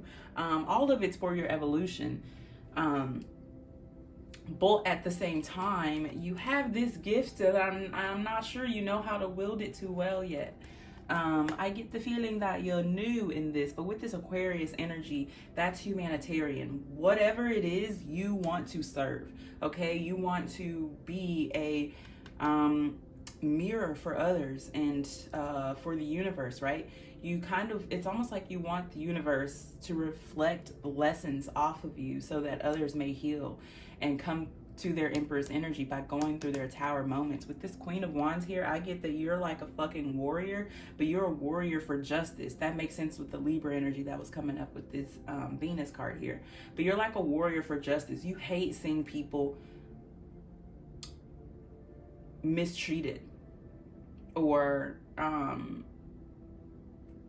like you're one who is all for the underdog. Like, you're like, let's take all of these underdogs and make a fucking pack and go fuck some shit up. Like, all the naysayers and haters, you know what I'm saying? So you're definitely, I'm getting Leo energy from this Queen of Wands too. You're definitely someone who advocates for the underdog and for those who don't have a voice and for those who can't speak up for themselves. Which is why this Emperor's energy is showing up here in the back. Like, you are a divine goddess, whether you are male or female, whatever you identify as. Like, your feminine goddess energy is tapped in, hun, like tapped in. But I don't think you understand or you're able to wield your spiritual gifts of the Magician. That's why you're able to literally be the change that you wish to seek in the world, because you are this. The Magician is the first, is card number 1, but that comes after the Fool. The Fool starts with 0. So it's like, you're not in the Fool's energy. You're in the Magician's energy. You are a person who has all of the tools. Because what I was saying when I seen this King of Cups and then the Hermit and then the Queen of Wands and then the Empress, I was like, damn, like, oh, and the King of Swords, I was like, damn, like, you're balanced, right? We got the swords, the cups, we got the fire, we got the earth, right? You're very balanced within yourself. So this Magician is coming up to say, you have all the tools you need to manifest the life that you want. So if you're in a place right now where you're kind of, where you feel like you're in limbo with this Hermit here, you're in limbo because it is time. Spirit wants you to make a plan, rearrange your future or what you see for yourself, because it's kind of distorted with the way that this woman is like looking away from the mirror. I feel like what you see for yourself and of yourself is a bit distorted right now. Why? She's looking over here at this Tower. I feel like you're looking at your community is what I'm getting from this. Like, you're looking at the lessons that you've been brought. You're looking at the people who are around you and you're like, did I cause all of this? Am I the reason for all of this abruption? Is all of this a reflection of me, who I really am, right? It's like, maybe I think I'm this King of Cups, but maybe I'm actually like this horrible, terrible person who just ruins things. And it's like, no. But at the same time, you're also like, but I know I'm a bad bitch. Like, you might be very aware of your physical beauty, and how, but not so much of how others perceive you. I get that you're aware of your physical beauty because you give this to yourself. You're very loving of the self. Now, pause for a disclaimer. When I say self-love, there is this stigma around self-love that it is a person who treats themselves perfectly, who does everything right, someone who never has any bad days, or someone who doesn't struggle. The self-love propaganda that's pushed out there right now is very unforgiving, which goes against self-love. So when I say you're very loving of the self, I feel like you're very accepting of who you are and where you are, and you take your strengths and your strengths and your weaknesses alike, and you use that to build you to become the best version of yourself. And you are the best version of yourself. Obviously, we have better that we can go, but in this current present moment in time, you are the best version of yourself. You are at your best, because you're balanced, and you are, I'm getting chills. You're very, I don't know, what word would you like me to use, Spirit? Giving. You're very giving. And that is what love is. Love gives. So yes, you are your best self. So first of all, your guides want to start off with saying, yes, you're a bad bitch. That is correct. No matter if you're male, female, whatever you identify as. I keep saying that because we have the King of Cups, the King of Swords, but we also have the Queen of Wands and the Empress. Like I said, there's a balanced energy of the masculine and the feminine. This Hermit coming in the middle, though, there's a need for reflection. Reflect before you react. Because with this Magician here and this King of Cups, I feel like your emotions at times, and the Queen of Wands, you got the fieriness to go with you, all this Mars energy. I feel like your emotions get the best of you at times. And so, like I said, you're probably not very aware of your ability to manifest. And you're looking like, oh my God, did I do that? Did I do that? Okay, let's keep going so we can get some more information about your guides. Yeah, I feel like you're confident. And even if you're not, like, whatever you're confident in, it's like not a misled or misaligned confidence. It's like you're confident in the right things. You're confident in your imperfections. If you've never heard that Kevin Gates song, Perfect Imperfections, that's the energy. Like, you're aware that you are perfectly imperfect. Yes, exactly. Exactly. Okay, we're gonna get into our angel answers deck now because we want some answers from our angels. I mean, this isn't angel answers, this is angel prayers. I'm so sorry. Our angel prayers deck. But anyways, we do want some answers from our angels, from our guides. So with this deck, we're gonna try to get a little more involved with your guides and see if we can get a name, a face perhaps, an energy. Okay, group 3. Who are their guides?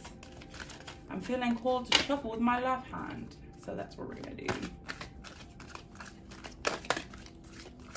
And why? Because you're giving. Giving and receiving. That balance isn't coming up here. What? Oh my God. Oh my God. You literally just heard me. I was like, the balance isn't coming up here. Wow.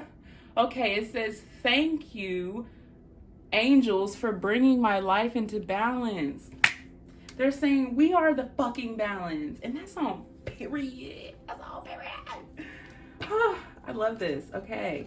So yeah, I was saying I don't see the balance here, right? Because while you're very balanced within yourself, I'm talking about the balance in giving and receiving. Giving and receiving. But your guides are your balance. Let's see what this is. Spiritual abundance. Thank you, angels, for blessing me with infinite abundance. Coming up under the Magician. That's on fucking period. Like I said, you're not even aware of your abilities. And I'm not saying this in like a superhero type of way. I'm saying this in your spiritual gifts, your spiritual essence, right? I feel like you're aware of your emotions. And I feel like you are aware of your outer beauty, right? So there's that balance there, within and without. But when it comes to the spiritual plane, there's more for you to discover. Shine your light. Yes. Archangel Uriel. Thank you, Uriel, for helping me share my light with the world. And that's coming under the Hermit and the Tower. Exactly. It's like you hide yourself from the world when it comes to your spiritual gifts and your abilities. I feel like you are very, very intuitive, very tapped in. You're very aware of your surroundings. The King of Cups and the King of Swords, like, you can't beat that. That's like complete awareness. But at the same time, it's like you're afraid of that awareness. I feel like you think you know too much. Move your body. Thank you, angels, for motivating me to move my body and energy. Yeah. And that's coming under the Empress in the Tower. Like I was saying, there's an emphasis on the body here. Look, right when I say that, honor your beauty jumps out. Archangel Jophiel. Thank you, Jophiel, for helping me discover my inner and outer beauty. There's an emphasis on the body. Healthy choices. Thank you, angels, for guiding me to make healthy decisions. I'm sorry. So here's what I'm getting, dude. It's like there's this emphasis on the body. Maybe because look how these silhouettes are on these cards. Like these figures are just standing out. But on the Magician, she's completely cloaked and completely covered. Okay, so what stands out to me is, like, again, like I'm saying, it feels like you hide your spiritual abundance and your spiritual essence. You hide your light a bit, because with the sun shining up behind this Empress and the Queen of Wands, these two cards I feel like are you on the inside. You don't really let on to this too much. You know what I'm saying? This is like who you are on a soul level. You have this fieriness, this acceptance of yourself, this fertility to be able to, anything you touch grows and flourishes. But this is what you give the world. And do you see the shift in colors here, right? You kind of give people this muted, watery version of yourself. And you don't like, yeah, okay, but let's keep going.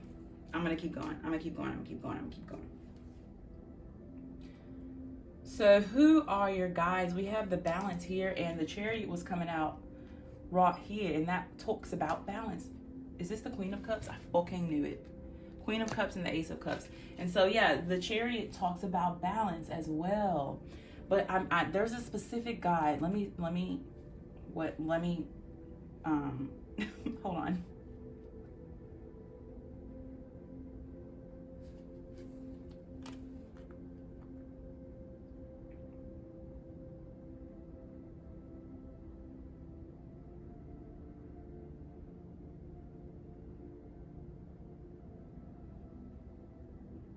The Chariot is Cancerian energy, so you could be a Cancer or have strong Cancer placements, because the Queen of Cups is Cancer as well.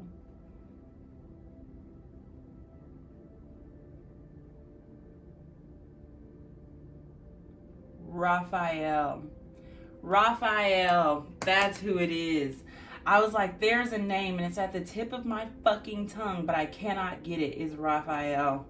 Okay, that's who we're starting off with. And that makes so much sense with the green here. The healthy choices, the move your body, like, and balance. Raphael means God's physician, I'm pretty sure. And he is the angel who helps us make healthy choices and inspires us to move our body and to honor our beauty, right? He is the one who is all about the self, right? Honoring the self, whether that be making healthy choices, whether that be moving when you feel called to move, right? Shining your light. These are all ways that we feed our health, our spiritual health, our physical health, our mental health, right? It's not just one type, right? So that's why I'm saying that there's your balance. It's Raphael. He's trying to get you to balance your essences, your physical essence, your spiritual essence, your mental essence, your emotional essence, right? So that's where this balance is coming in at. So you're a balance for people in your community, but it's because you give pieces of yourself, and he wants you to balance within yourself, the giving and receiving, so that you don't overgive. Because remember how I was saying you end up in these situations where you're like, how the fuck did I get here, right? It's the overgiving, or maybe the under receiving. Okay, so Archangel Raphael, if you don't know who he is or you haven't studied him before, I suggest you take a deep dive, because that's the first guide that came up for you. And he's definitely putting an emphasis on your body, okay? So we're going to get into our little messages here and see what else comes out. But yeah, there's an emphasis on the body here. Now, with this spiritual abundance, there's also an emphasis on manifestation. Archangel Orion is what I'm getting. Inner voice. Look, there he is.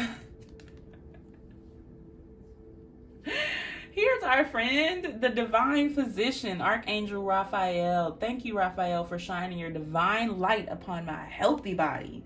That's all period. And look, peaceful warrior. Girl, what the fuck was I saying? This is who you are, okay? Peaceful warrior. Peaceful warrior.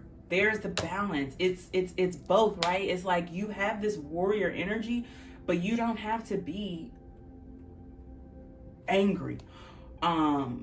You don't have to be like what people typically would portray a warrior as, right? You're a peaceful warrior. You have the ability to wield both, dude. And look, spiritual gifts. Spiritual gifts. Archangel Raziel. Thank you, Raziel, for helping me channel my gifts and talents. That's what's going on here. Express your creativity. It's time to channel your gifts and your talents, beloved. I'm going to leave Raphael out. We want to see his face. That's why all these greens. Remember I was saying green? Look at that green, green. Yeah.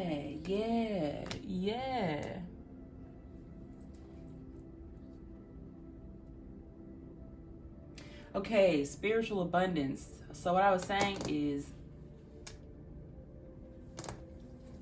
one second. We have Earth Angel, the miracle of nature, signs from heaven, spiritual support, Archangel Michael. You are protected, trustworthy friends, honor your feelings.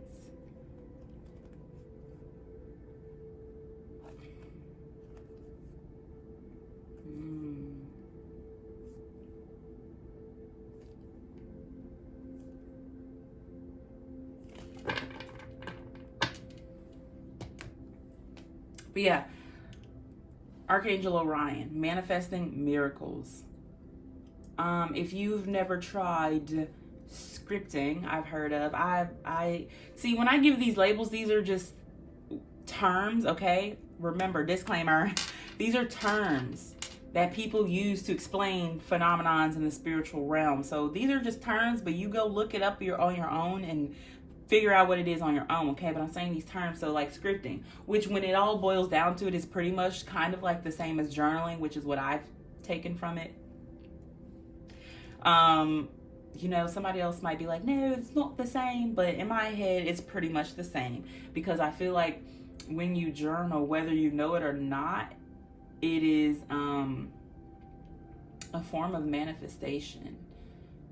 Written word.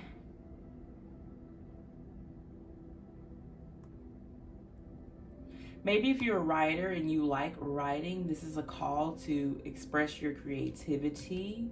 There's a lot of abundance in that for you. And the King of Swords, right? That's air energy. That's all about communication.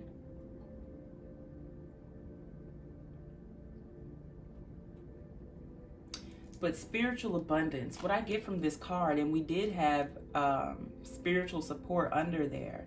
I get that one of your guides is a loved one in heaven. I'm getting like a grandmother, someone who's passed on maybe recently. I feel like they were so young in their energy though, right? Like despite their age, they have this youthful type of energy.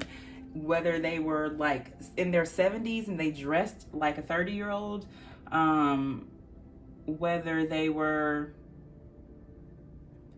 in their 60s and they looked like they were in their 30s or their 40s.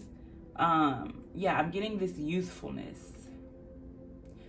I get that maybe whoever this is, they literally, something that someone always said about them, or something that you noticed, was that they almost like didn't fucking age. Like, or maybe they aged backwards. Like their skin was just chef's kiss. Like, what was your routine? What was it? Water. I'm also getting water here. Do you see this? These coins are dripping. Water. I'm getting water. And we do have a lot of water coming up. We have the King of Cups and the Queen of Cups, water. So one of your guides is water itself. You have a lot of lessons in that and of that. Because with this fiery energy here, this Mars, the balance comes in with the cups and in the water, right? And like I was saying, I feel like you understand your emotions a lot, but you don't understand water. And water is what rules our emotions. Water is the element that would connect the emotions, right? So if you find that you get a lot of intuitive messages in the shower, if you find that sometimes you are literally called or pulled to the beach, to the water, there's a reason for that, because water guides you. There's a lot of messages in water for you. Oh my God, I didn't even see all this fucking water behind her. Wow. Water, water, water. You know what I heard? That water connects you to your guides, to your angels, to your spiritual team.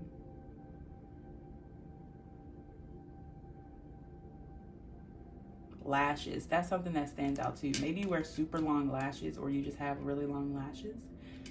Not standing out. Oh, you know what I heard? That's why. You know, like when people say when a lash falls out to make a wish?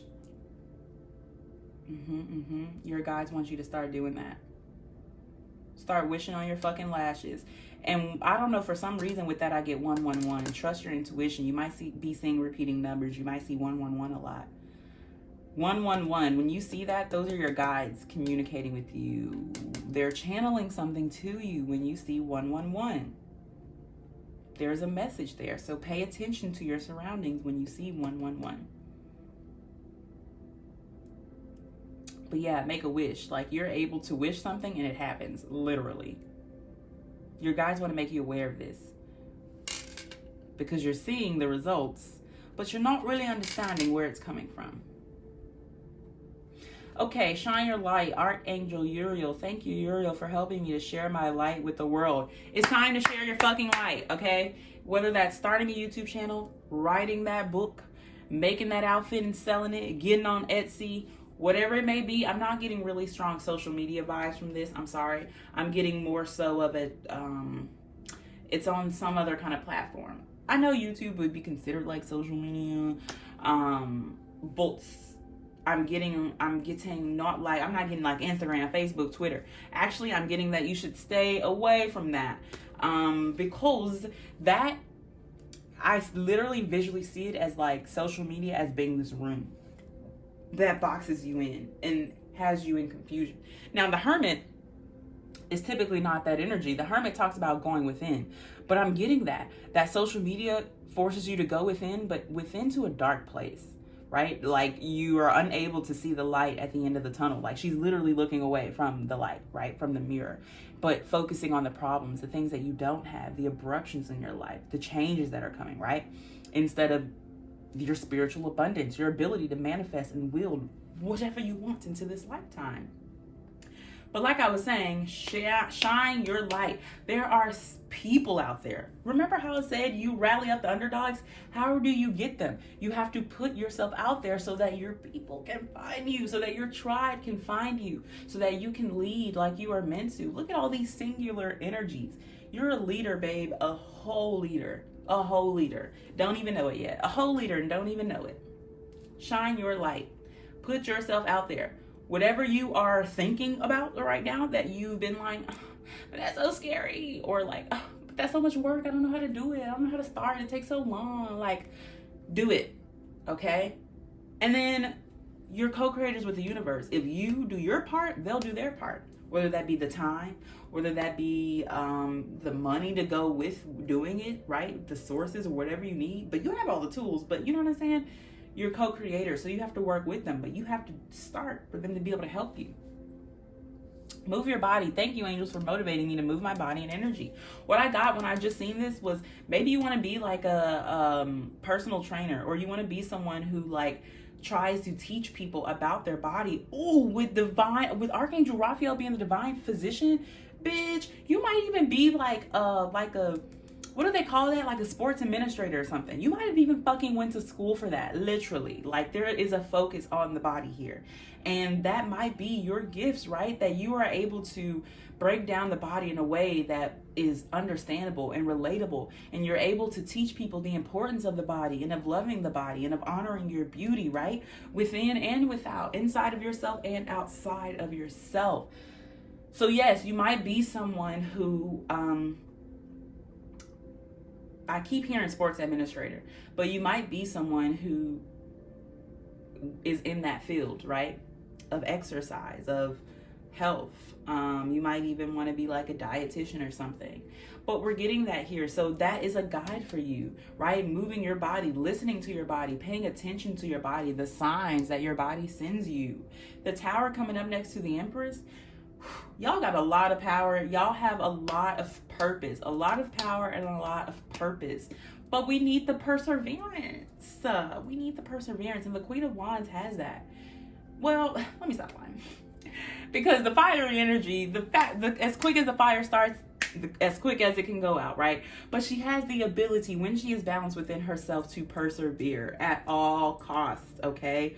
When she's not being lazy, or when she is not, when I say lazy, I mean lazy-minded. I'm talking about lazy-minded, like it's a mentality. Lazy-minded as in, as soon as the going gets rough, you're like, let's go to something else, right? That's a lazy mindset. So whatever it is, listen to that. But don't focus on it, right? Don't focus on it. And with the way she's looking this way too, a lot of the times linear, like even the way that we like group it, past, present, and future, right? The future would seem like it's going to the right. So it looks like she's looking into the future. She's worried about her future. But at the same time, she realizes that she has the ability for anything she touches to turn to gold. And she knows that she has it within her to achieve anything she puts her mind to. She, as in the lady on this card, this hermit energy, which is you. You don't have to be a she, but I'm just saying that energy is you that I'm describing. Okay, honor your beauty. Archangel Jophiel. Thank you, Jophiel, for helping me discover my inner and outer beauty. Period. So maybe it is your call to help people do that as well, like I was saying. But honor your beauty, okay? There's some kind of hole here, some kind of gap, and you feel it. When you go into that room, you feel that hole, but are you honoring it, is the question. Okay, let's keep going. We're going to get into our dark mirror oracle now and get some messages, some more messages, or some more information from your guides. Maybe this will be how they guide you, how they lead you, signs, synchronicities, lessons that they bring your way, right? Maybe we'll get some clarity about this Tower moment. You might be left-handed. That was another confirmation I just had. We have Alone in the World, number 6. Damn, dude, look at the syncs between the Hermit and this Alone in the World card. Look at how that woman's, bro, she's looking the exact, oh my God, look at this. Look at this. Does that not look the same? Let me make sure you can see that. Does that not look the same? Oh my God, babe, are you lovely? You might be surrounded by people and still feel alone right now. You feel alone, a loneliness. Black flower fragrance. It's like this loneliness, and you feel guilty about it because you're like, look at all these people around me, all these people who love me and uplift me. It's almost like people are drawn to you. Like you got these pheromones that just bring people in, and yet you still feel alone. Maybe that's the hole that we were talking about. Your guys are saying that that's the hole. Addicted, 11. Yeah, it's almost like people are fucking addicted to you. You might come across a lot of situations where people are obsessed with you, literally obsessed with you. And you're just like, you understand it, but at the same time, you don't understand it. Because you're like, you feel like you're so broken. You're like, how could you be obsessed with me with all of these flaws I have? Right? It's like you are very aware and confident in one part of yourself, but in another part, you just feel completely unlovable.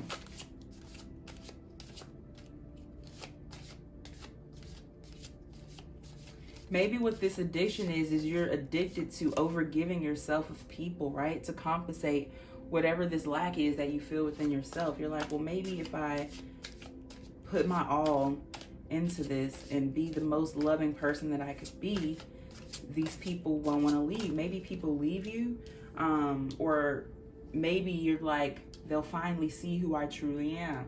So I have to be this perfect version of myself so that they don't see how broken I truly am or how hurt I truly am. Hiding your true self, damn, yeah, that's what it feels like. What was I literally just saying? And 3, obsession. Ooh, yes. And there's the Empress. That's the 3 too. People literally become obsessed with you and are obsessed with you. Fuck it, they are. Blinded to pain, 13. That's what it feels like. That these people, maybe that's the loneliness. Damn, fuck. The loneliness is that these people are blinded to your pain. They just see your beauty, but they don't see your pain. They just see the light, but they don't see what it took to get there. People don't really address your darkness. And maybe that's why when you get on social media, it puts you in that place, gives you that perspective. Because you're forced to see other people's darkness. But really what I heard is that you're forced to see other people shining their light, and that makes you feel darker, right? Because subconsciously you're aware that you could be doing the same thing. Could be, should be, would be, would be. We are in divine alignment. We do exactly what we're doing because that's what we need to be doing for us, okay? We're in perfect alignment. Don't worry about what you should be, could be, shoulda, coulda, woulda, woulda, woulda. You are perfectly imperfect. I'm a perfect imperfection. If you haven't heard that song by Kevin Gates, again, it's a bop. A bippity bop. But yeah, people are fucking blinded to your pain. Your guys are like, we see you though. We see you. We know what the fuck is going on. Right? It's like with your guides, you can be completely naked. Even in this room with yourself, you're still a little cloaked, a little veiled. But here, everything comes off. Off. And look, 6, 16, 11, 3. Those are, what's that word? What's that word when things are like 3, 6, 9, like, not variables, but they're like, maybe it is variables. You know, when they're like in a group like that, I can't, the words at the tip of my tongue, but I can't think of it. They are factors of each other. I think that's it. They're factors of each other. Which is interesting. But I'm really getting this strong 3 energy, like divine. The divine trinity. Divinity, that's the word. Divinity, divine trinity, divinity. That was a creative way to get me to remember that word. That was cute. Okay, period.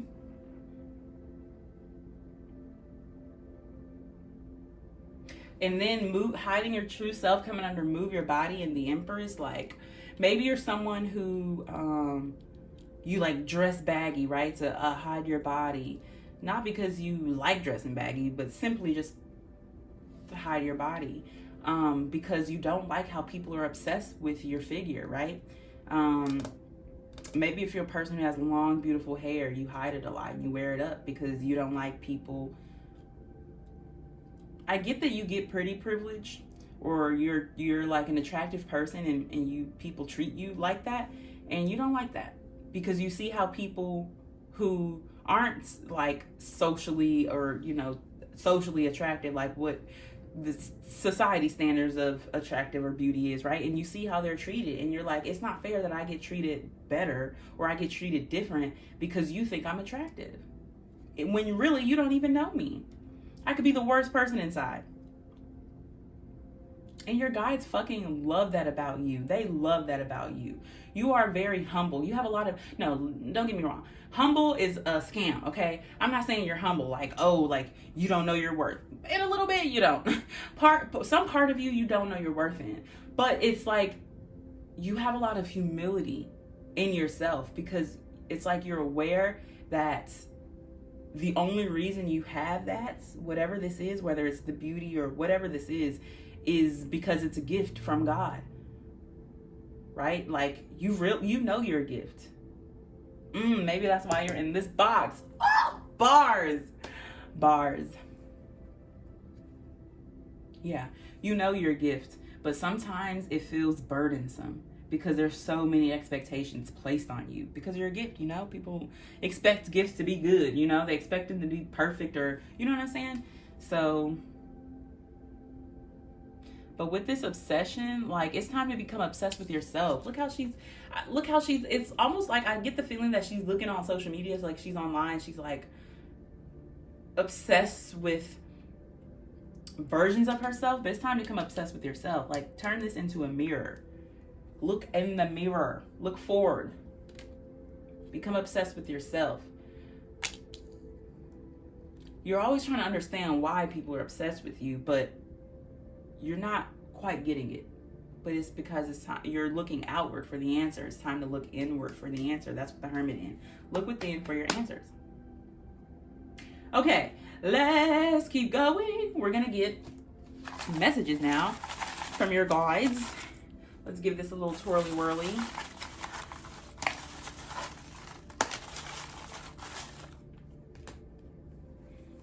What time are we at? 44 minutes. That's not bad. That's a record. That is a record. Okay. We're going to take these. Oops. Put all of these right here. And then we're going to get your fortune cookies. We're going to start with your fortune cookies. Fortune cookies. Okay, well, we're going to take all of these because those are the ones who wanted to come out. They literally just fell out. Back of the deck, major life change. Remember we seen that transformation? Who was that? Zadkiel? Look, transformation. Thank you, Zadkiel, for supporting me to transform from my past challenges. And the tower, absolutely. Major life changes. Time is right for major life changes as a new lifestyle or location brings great joy and a trouble-free existence. Period. Maybe you're moving. You could be moving in with someone with all of these kings coming up. Or counterparts, I mean, like Queen of Cups, King of Cups. Got the King of Swords, Queen of Wands, rock. Those aren't counterparts, but you get what I'm saying. There's some kind of union. Maybe that's where this insecurity is coming up from. All of a sudden, there's a union about to happen and you're all of a sudden not feeling worthy enough. You are enough. Let me scream that into the camera. You are enough. Okay. Assert yourself. Go for what you want. The time is right for soulmate connections. Birth of a child, also likely. Maybe you're getting married. With that birth of a child. What? Okay. Perseverance. Yes. You may feel like you are getting nowhere, but there are wonderful changes ahead. Don't give up. Absolutely. You got more fortune cookies than anybody else did. You got twice as much. Literally twice as much. Reinvent yourself. A transformation is taking place. Enjoy a new lease of life. Look, it literally says lease. You might be moving. And maybe you're in this really fucking nice spot. Like you're moving to like somewhere that you couldn't have even dreamed of, and you're like, how did I get this? Am I even deserving of this? Like, what? What? Opportunities. A stranger is about to change your life. Exciting times and plenty of action, plus a special family reunion looks likely. Look, family, perseverance, change, change, change, change, change. Something's coming your way, some kind of good luck. Something beautiful and abundant to show you your worth. Love it. Okay, let's get into your messages from Spirit or your guides. Okay. Was it rejection or divine protection? Good things coming. 121, 1-2-21. What did I just say? Good things coming. Good things coming. Okay. You will discover the importance of a smile. Meeting someone new, coffee shop, hospital. What? Something else over here said, look, a stranger is about to change your life. What? A new lifestyle, a new location. Maybe if you're single, you're about to meet a soulmate energy, or maybe you're about to meet someone in your soul family, your soul tribe. This little tea bag says, may all beings be happy. I feel like that's truly, when it comes down to it, like you have a really good and pure heart, and really truly when it comes down to it, you just want everyone to be happy. Maybe that's what saddens you when you get on social media. You see so much you see so much fakeness, like so much inauthenticity, and that saddens you with the state of the world. Cry with the intention of releasing. Blessed are the poor in spirit, for theirs is the kingdom of heaven. Matthew 5:3. Yeah, I'm getting this sorrow coming from somewhere. Like, remember when I was saying you feel like you're broken? Like, that doesn't really come out a lot. Like, that doesn't really reflect itself to you a lot, but for some reason you're really feeling that shit heavy right now. But blessed are the poor in spirit, for theirs is the kingdom of heaven. Cry with the intention of releasing. Release the sadness and the sorrowness so that you can make room for the beauty and whatever else you want to bring in. Even if it's more sadness and sorrow. Maybe you want to be sad and sorrow. You want to mope, you know what I'm saying? That's self-love. If that's what we need at that time, then do it, right? Self-acceptance. Accept where you are. Oop, it says on next like strip, baby. I'm gonna put that over shine your light, because you definitely are. You definitely are, whether you know it or not. This song is Jaden, Lost Boy. Yeah, that's exactly what it feels like. Listen to that song. I know I always mention songs and I channel songs in the description and everything, but if there's one song to listen to that song called Lost Boy by Jaden. This is kind of what the sorrow reminds me of. Like, you feel like a lost boy. Like, sometimes you just feel so unlovable. And you really feel like people don't truly see you. You know, you feel like people see through you, they see around you, but they don't see you. This tea bag says, the principal ingredient of life is love. And I feel like you have conquered that. You're a very loving being, a very loving creature. False, Dwight Schrute.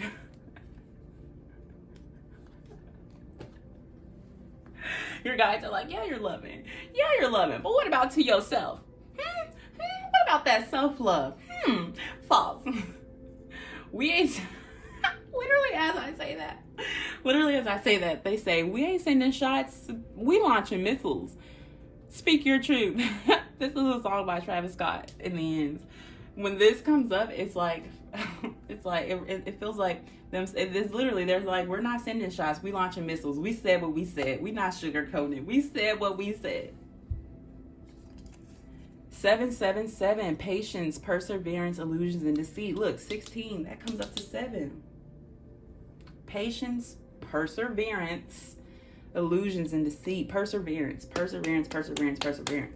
Persevere. You've gotten this far. You wouldn't be in this situation if you weren't worthy enough for it. Yeah, maybe you're getting married and you're like, do you even actually love me? Do you actually love me? Blessed are the peacemakers, for they shall be the children of God. And that you are. You are a peacemaker. You embody peace very, very well. Child of God. Okay, this says, I confront my demons, now they're on my side. Another song by Jaden Payne. Look, shadow work. What'd I say? Shadow work. Shadow work. This is expansion, contraction, repeat. This talks about cycles. This talks about cycles, okay? If you're in a bad space right now, this too shall pass. It's a cycle, okay? You'll be up and then you'll be down. Sometimes you're up, sometimes you're down. That's the balance of life. We can't just be in one space forever. Do you even know where New Zealand is? Arrogance, travel, Blackpink. These are your guys. They're like, do you even know who you are? Do you know who you are? But do you? Do you even know your worth? But do you? So it's time to do things to feed into your worth, okay? Look, comparison is the thief of joy. Comparison is the thief of joy. Get off social media. Get off the internet. It is no need to compare yourself. You stand alone. Your standalone energy. Look at all this major arcana that came up. There's not going to be a lot of people to compare you or your journey to. So don't even try. You're stressing yourself out and worrying about things that are, what is it? It's beyond you. It is beyond you. Right? Some things we're meant to know. Some things we aren't meant to know. It is beyond you. But trust. That's why you trust the universe. That while it's beyond you, they're taking care of it. Because it's beyond you. It's for them to take care of. So trust. Trust that they're taking care of it. Okay, group 3. That is the end of your reading. I hope that whatever intention that you set for this reading, you were able to gain from it. And I truly, truly, truly hope I get to see you in another one, beautiful soul. Because you are beautiful. And I feel like I just need to keep telling you that. You are beautiful. Within and without. Inside of yourself and outside of yourself. Okay? So, again, I hope I see you in another one. Bye. Hello, group 4. Welcome to your reading. Today, as you know, we're going to be getting into who your guides are. But to start the reading, let us pause so we can take a moment to set our intention. For this intention, obviously, is who are your guides, but if you want specific messages from your guides, if you have any specific questions, maybe if you know who your guide is, you might have a specific guide that you like to call forward. Whatever it is that you would like to get from this video, let's take time here to set that intention.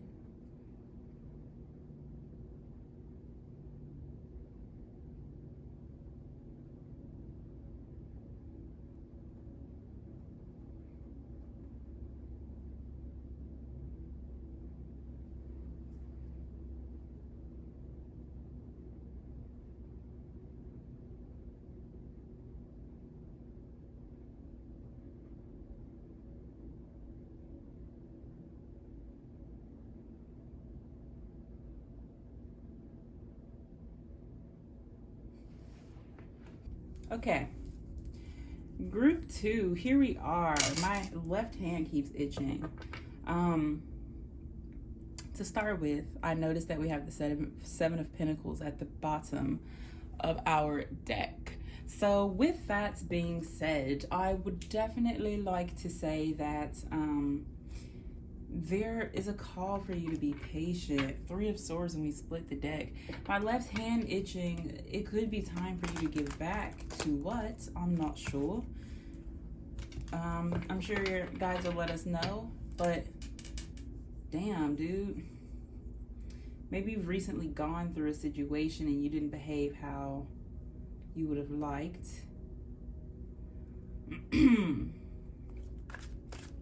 But let's see, group 4, who are your guides? Knight of Cups to start with. I'll show you that. Gotta figure out what angle to do these at. The Knight of Cups. Sheesh. 8 of Wands.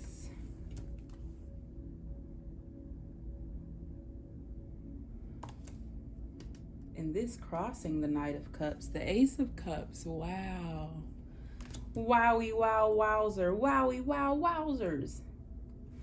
There is somebody that you are in love with, somebody that you want so, so badly. Look, 4 of Pentacles reversed.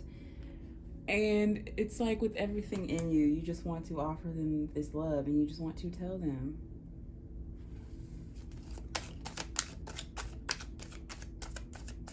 But for some reason you can't. Ooh.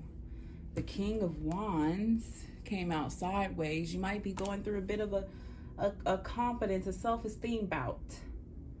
For some reason, you're not very confident. Let's see what's crossing this King of Wands. What's got his confidence shaken? The Three of Wands. You don't know how. You want to, but you don't know how. Bottom deck, Two of Pentacles.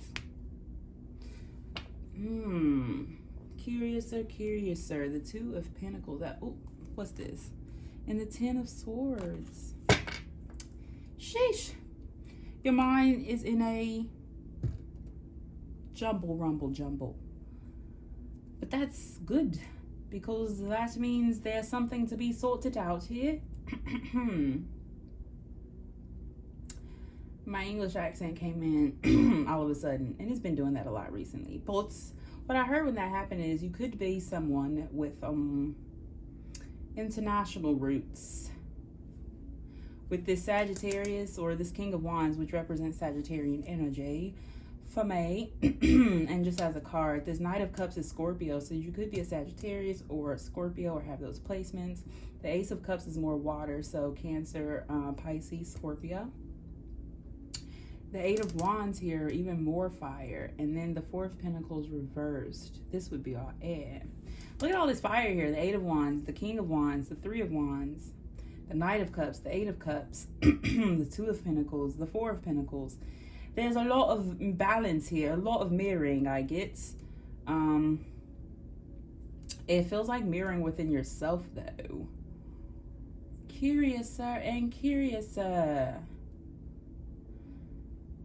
I just realized my hands are ashy.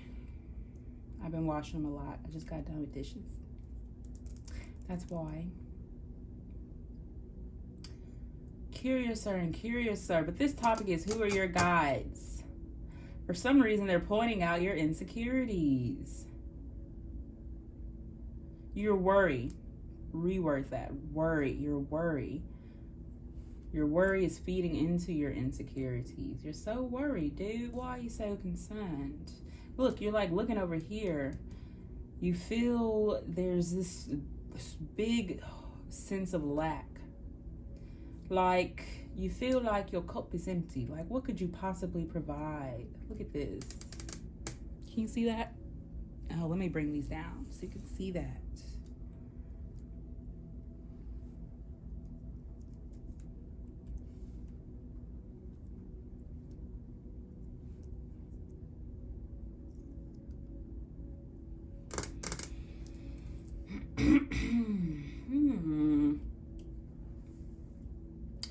Curiouser and curiouser. I don't feel like you're a person who lets on about yourself a lot.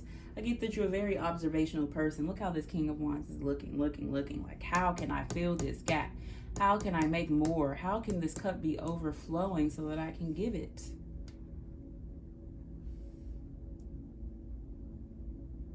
And you're getting impatient. Look at this Knight of Cups. You're getting impatient with waiting, but you're getting impatient with yourself. Maybe you're getting a little impatient with the universe. You're not going to give up on whatever this is. I get that for sure. Sometimes you want to, you really be thinking about it, but it seems as though it's just not within you, beloved. Strong Scorpio energy here, very strong Scorpio energy. And look how he's holding this cup. Someone's a bit possessive, no? With that Four of Pentacles reverse, you feel like you shouldn't be, though. You feel like you shouldn't be, but at the same time, you're like, I should be because this is mine. You see, there's this duality. You see how these colors are even going back and forth, right? We got the blues and greens and the pinks and oranges and purples, and then the blues and greens again, and the purple, and then the orange and pink, right? So it's, you go back and forth. And I feel like you want to know why you do that. Like, why can't you just be consistent with not how you feel? Because I feel like your feelings are very consistent. But you are like, why can't my drive be the same, right? Like, why can't the action match how I feel? There are no swords here. So lack of communication, I'm definitely getting. lack of communication. Maybe you actively like tried to get yourself out of your mind in this situation. Maybe you were overthinking, so now you're trying to focus on how you feel, right? There's a lot of desire here. Yeah. And with this moon shining up on this card, like, it seems like all of this is rooted in intuition. Like, what you feel is very intuitive. Like, it's very just, it comes very easily. But then you start trying to, like, you know, come up with a plan and, you know, yeah. I feel like you feel like you have a lack of vision, right? Like, you're not looking forward to what can be. You're looking at what has happened and what you don't have and what you didn't do right. I feel like maybe if you had an opportunity to pursue this or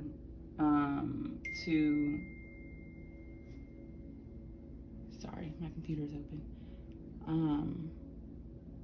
Yeah, I get that you're definitely in your feelings about this.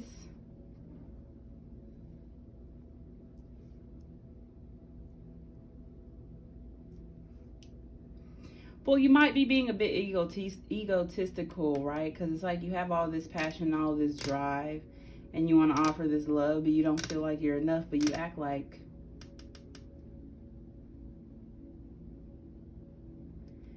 I'm getting the feeling that what you're portraying is not in alignment with how you truly feel. And that is causing a disconnect here with this Two of Pentacles. Definitely a disconnect. Which is why you're not able to look to the future, because you're not being your true authentic self. You're not allowing yourself to be your true authentic self. It's like you're waiting on someone to come take this cup, when in all actuality, you're meant to be extending it. You see how he's looking at that? He knows that, but look, there's something blocking him from seeing it. And it's this insecurity. Right? He's looking at this cup. He could be all over here, all up in this mix. But instead, he's looking at his lack, what he doesn't have, what he isn't able to provide. So it makes him want to pull his cup back to himself and withdraw into himself.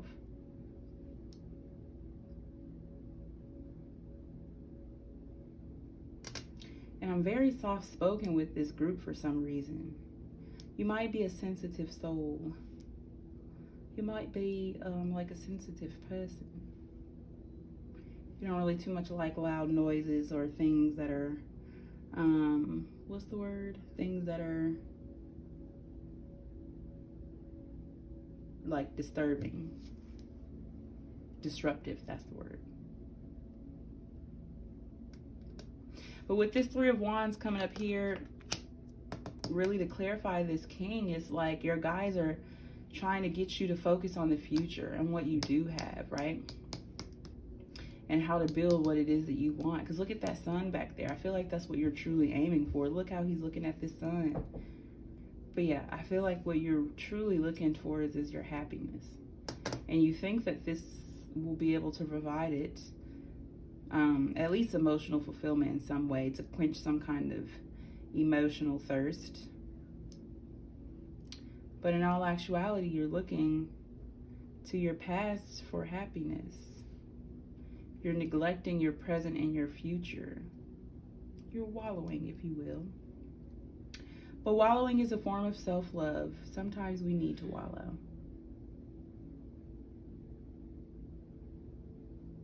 Sometimes we just need to accept where we are and allow ourselves to just be.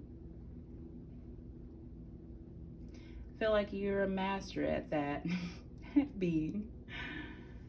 Definitely pretty good at being. The doing, I feel like you struggle. Or normally you don't have a problem with doing, but for some reason right now you feel as though you're stagnating. Like you're not able to do like the King of Wands is so good at doing. It's like now you have to look to your emotions, when before you were able to just pay attention to the fiery desire that was within you, and that was enough. But now it's like you're trying to figure out, trying to learn how to cross your T's and dot your I's. Okay, But let us keep going. Now we are going to get into our angel prayers. Angel prayers to get some more information from your guys, possibly who they are, maybe what they look like, maybe some names, you know. Group 4. Who are their gods? Group 4. Oh, wow. Unconditional love, the Divine Mother. Thank you, Divine Mother, for helping me to give and receive the love I deserve. Man, that spirit, she's talking, dude. She's trying to tell you to honor your emotions. Honor your emotions. I feel like you're trying to avoid honoring your emotions because it makes you feel weak somehow. It makes you, maybe it makes you notice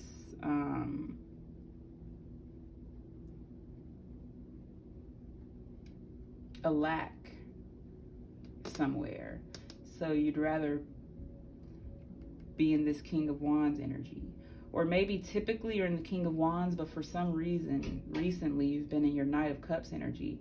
And you're trying to figure out how to get back into that King of Wands. The Spirit is saying, stay in your Knight of Cups. This is where you're meant to be in this current time. The King of Wands served his purpose when he served it. But now it's time for our Knight to honor himself, honor his emotions.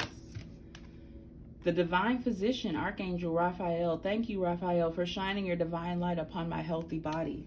Maybe you're trying to, like, maybe you're in one of those, like, revenge body phases where you're trying to get the body of your dreams so that you don't have to focus on, maybe if there's like a person that you want, or if you've recently, because we had the 3 of Swords there, if you've recently gone through a heartbreak or some kind of breakup like that.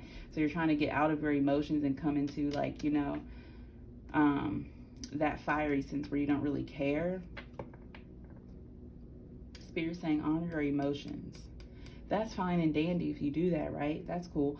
But make sure you're honoring your emotions, right? That you're not stifling them, right? And look, shining your divine light upon my healthy body, right? You are reaching for something that you probably already have. You're probably already pretty healthy, you know?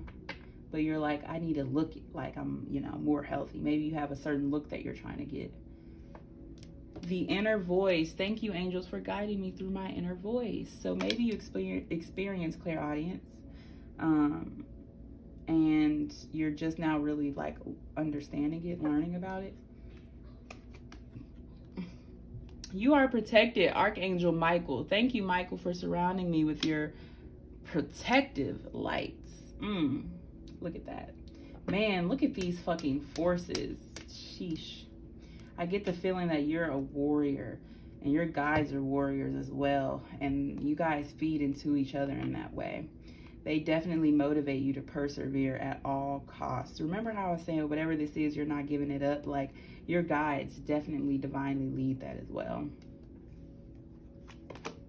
Signs from heaven. Thank you, heaven, for sending me reminders of your presence. And look, that's coming under the 3 of Wands. Maybe this is all very new for you, this side of spirituality. Maybe before you did a lot of studying and searching and seeking, and now things are just coming to you, and it feels weird because normally you have to work for things, but this feels very easy, and I feel like that troubles you. Bottom deck, live your joy. Thank you, angels, for supporting me as I follow my joy. Absolutely. Remember, you're trying to find your happiness. You're trying to seek your joy. But that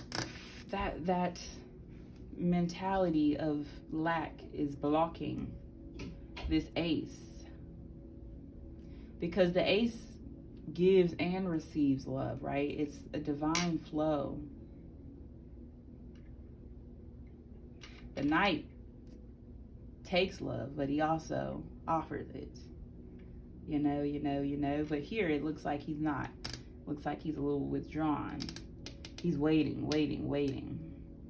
But Spirit is saying waiting for inspiration is just waiting. You're just waiting. You're just passing the time.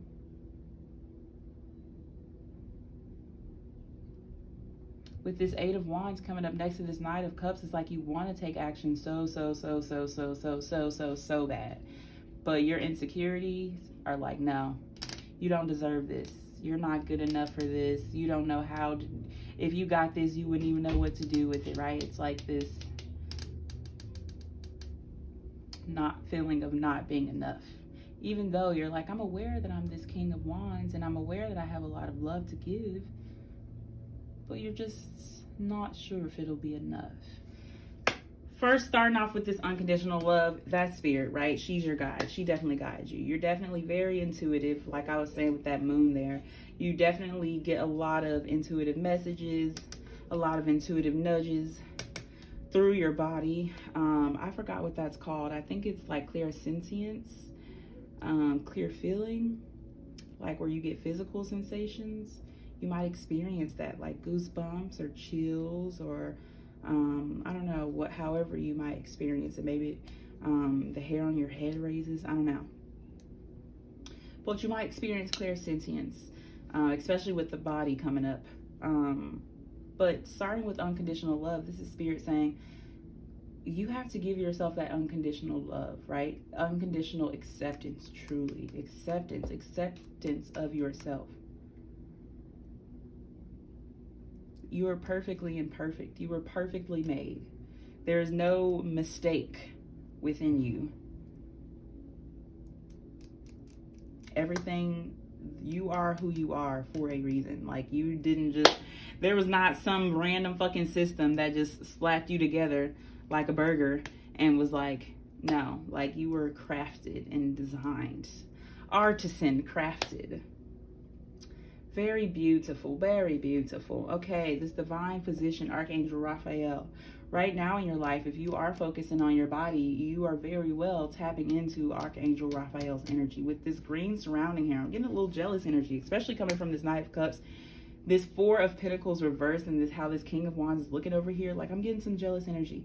And maybe that's what is igniting this change that you're trying to seek within your body.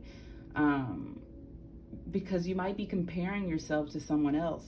But again, you are perfectly made, right? Spirit doesn't bring you things that you aren't enough for. And if they are, then they're doing that to evolve you so that you can become the best version of yourself, so that you are enough. You're always enough. But I'm saying it's sometimes they bring these things to inspire you to evolve, right? So it's not that you aren't enough. It's just that maybe you don't realize it, and that this is a piece of inspiration to inspire you to seek that truth that you are enough. Also, what I heard is Archangel Raphael wants to thank you for listening to your body and paying attention to it and choosing to give yourself that love, right? No matter why you started out on this journey, you're on it. And you are making the best of it how you can, with what you can, right? And you're doing a beautiful job of persevering and not giving up on yourself and listening to your body and learning about your body, right? That is a form of self-love. We only learn about things that we're interested in. We have to have some kind of care about it, right?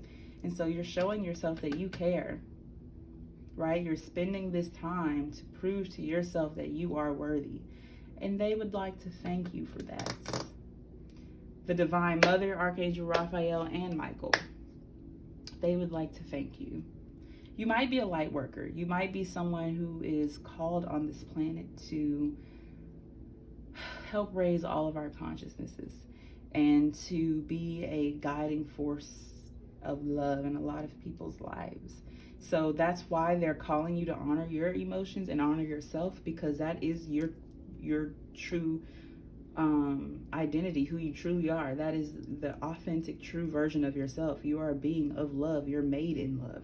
And so when you aren't being loving and honoring that love side of you, you're not in alignment with your best self. Okay, this inner voice. Thank you, angels, for guiding me through my inner voice. Like I said, you might experience clairaudience. You might be in, no, we're not going to get into that. This isn't a love reading. But what I'm saying is, well, okay, fine. fine, I'll say it. You might be in communication with someone on an energetic level. Telepathy is what's coming to mind, but I don't want to say it because it's like there's so much stigma around those kinds of things, and I don't want to like mislead you or have you like you do your own research on it like that. But you very well might be literally in communication with someone all the time, but not in the physical realm, in the physical sense. And the reason why I say it might be like a romantic relationship, because it's coming under the Ace of Cups and this Four of Pentacles reverse. Like, you feel very protective of this person, but also very possessive. Like, you guys belong to each other. And so, yeah. They hear you just like you hear them.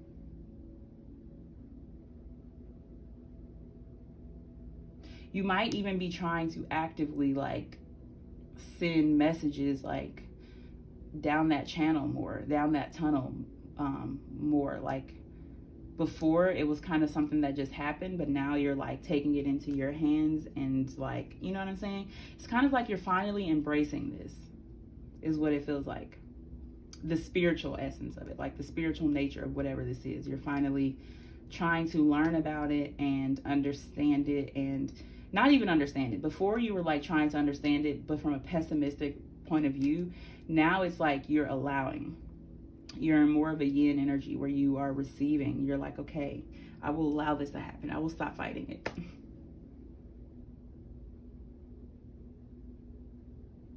You're still a bit apprehensive, right? But you're no longer just like letting it happen to you. You're like, okay, I can be a part of this world too. Okay, Archangel Michael, you are protected. Thank you, Michael, for surrounding me with your protective light. Like I said, you could very well be a light worker, because Michael works directly alongside light workers, people who are here to spread light. And all of us really, well, I can't say that. I was about to say all of us really are here to spread light, but that's not true. Some of us are here to spread darkness. Everything serves a purpose. But, right? And even look at how this light is in his hand, dude. Do you see that? Right? That light coming up off of his hand and with the staff. And you're trying to understand yourself more. Maybe you're trying to understand your spiritual body more. And I get that you have a good understanding of it. You might have a beard. I keep getting drawn to this beard. Or a goatee. But like, it's like you understand who you are and your worth a lot, regardless of these insecurities, right? But you don't really understand why you or how you. Like, you get that it's a part of you, but you don't really understand how you can do anything with it or what you're supposed to do about it. You don't really understand your path is what I'm getting. And maybe you're looking at this person to tell you, but you have to seek your own happiness. You have to seek your own light, right? Even if they see it within you, you have to see it and embrace it and accept it, which is definitely what you're trying to do. So again, your guys are like, thank you. Thanks, friend. Because you are trying, and that's really what they ask us to do. Bottom line is to try. What is this? The Empress. Look, I knew I wasn't crazy. Wow. And then the Strength. Yeah. There's definitely a person. But also, these are your guys saying that you need to see your Empress beauty within you. That everything you touch has the ability to turn into gold when you accept it. You have to allow that to happen, right? Yeah, and look, the Four of Cups.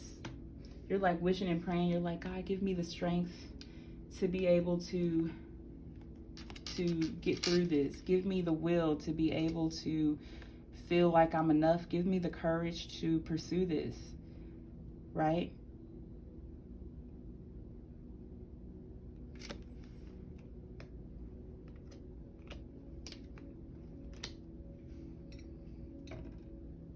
And they're like, babe, you're an Empress. You have the ability to grow anything. You are like walking fertilizer. Yes, you are the shit. Literally. And I feel like you see that, or you keep telling yourself that in the ego sense. Maybe you're in a state where you're trying to like a state where you're trying to like fake it till you make it, right? You're giving yourself affirmations, you're trying to build yourself up and tell yourself these things until you really truly believe it and feel it. Yet and still you're focusing on what you don't have though. Like this king is looking at this Four of Pentacles hard, to the point where he's literally like looking through it. You are protected in this and of this, right? Whatever this is protected. You are protected. You are on your path. Everything that has happened was in divine alignment because it brought you to exactly where you are and who you are right now, which is someone who is perfectly imperfect. Someone so, so beautiful. And I feel like you don't see your beauty. Like true beauty. I don't feel like you know what beauty truly is. Or you do. Let me stop lying. Because whoever this Empress is, to you, they are the embodiment of beauty, of love, right? But it's like you can't really see that within yourself. You don't see your own beauty.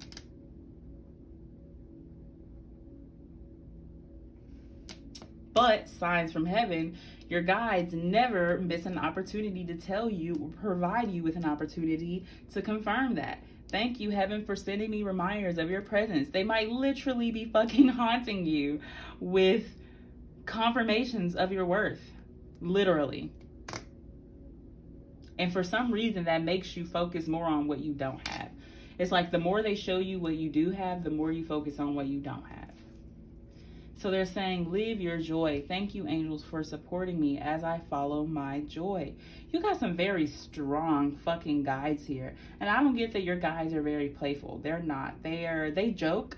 They have sarcastic jokes, though. Like, they are pretty blunt and straightforward. Like, they don't really sugarcoat shit. And I feel like you're that type of person as well. Like, you prefer honesty over everything.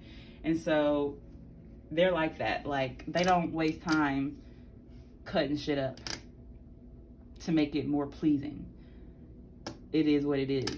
And I feel like that's how you are, right? Like, you've accepted yourself to that point where you're just like, what you get is what you get. Like, I'm not going to change for nobody type of energy.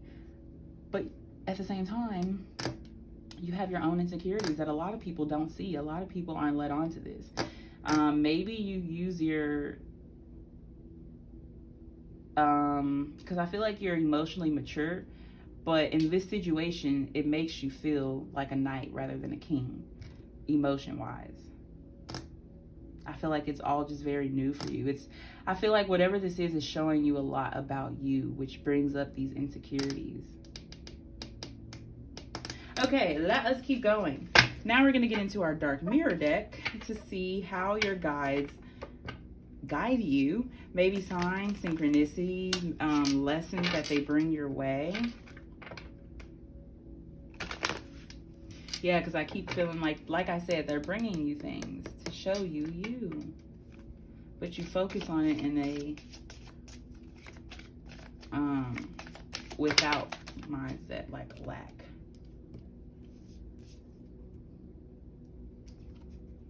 The child I was meant to be, 8. Your birthday could be on the 8th. On the 8th. Like the 8th month, maybe August, or it could be like the 8th day, or you could have been born in like 98, 80, 88. Gilded regret, 5. Yeah, remember how I was saying that you wished that you would have done something then? Anger and chains, 29. Here's that possessiveness coming up. It's like you're upset with yourself for feeling possessive, but you can't help feeling possessive. But you can't help feeling possessive because you're right. This is yours. Bride in a cage, 21. And you might feel like your possessiveness is like toxic. But I don't feel like you actually have this person, like in the physical sense. I feel like you just know that spiritually, you guys are counterparts, or whatever you and this is are counterparts.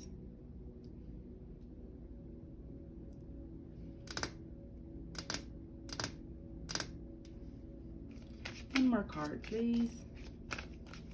Group 4, who are their guides? Thank you. Colorless Angel 10. Yeah, and that's coming under this Signs from Heaven and 3 of Wands. Like, you're tired of trying to figure it out on your own. You're tired of not being able to interpret the messages that you do get, the signs that you are receiving.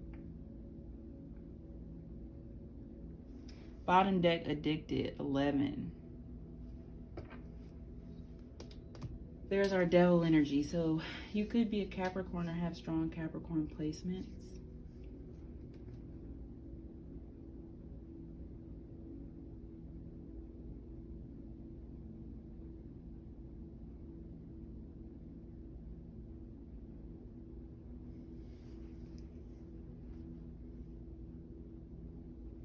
Okay, with this child I was meant to be, what I heard is they guide you a lot. How do I say?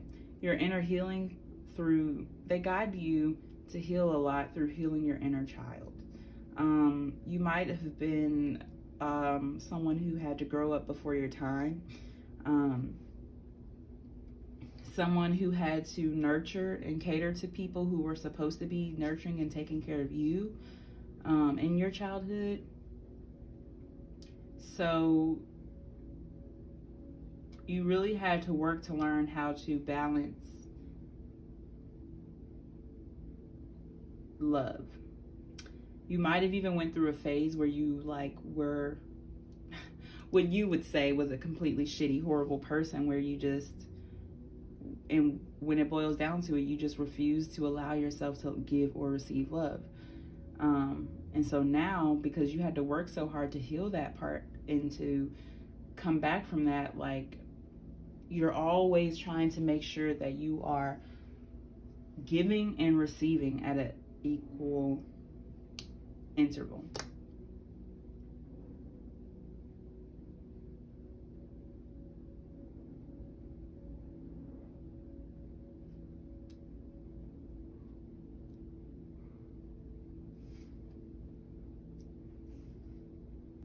And before this reading even started, like, I had to close my curtains because the sun was just too bright. It was like glaring off of the table. So I had to like close my curtains and like, you know, set the vibe, you know?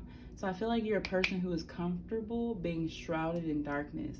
Maybe either if you've been through a lot of dark periods in your life, or that's kind of what feels like your home base, like the darkness. Yeah, there's just, yeah.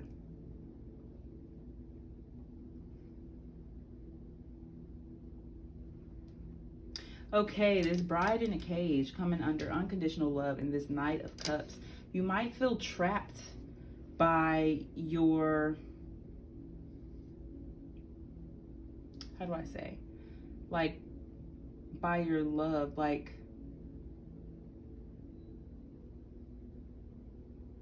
you feel this so deeply. You feel for whatever this is so deeply. And it's just like so strong within you and ever present, like it never leaves. And sometimes it's almost like it feels like you're trapped with this Bride in a Cage. Maybe you're trapped by your own stagnancy, right? You feel trapped because you can't give this love how you want to. Yeah, that's what it is. You feel trapped by not being able to give this unconditional love. Because your soul knows it's supposed to be given. It's supposed to be put out there.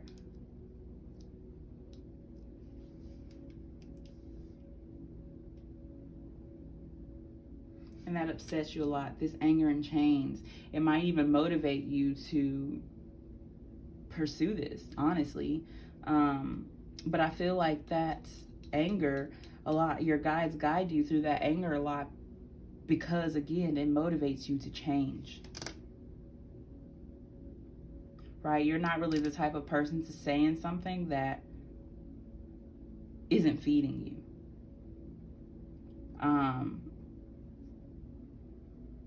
And so another thing too is the fact that you've been here for so long, and whatever this is like kind of troubling to you. But it's also very telling to you, because it's like, again, you know that you don't stay in things that don't serve you. So the fact that you are here, you're aware that there's something that you're meant to get from this. But you're having a hard time trying to figure out what that is. But your guides are trying to tell you not to focus on that.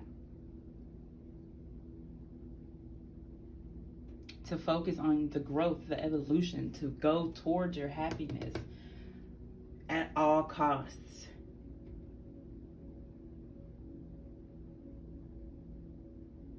So whatever brings you joy, whatever makes you happy, they guide you to that and through that.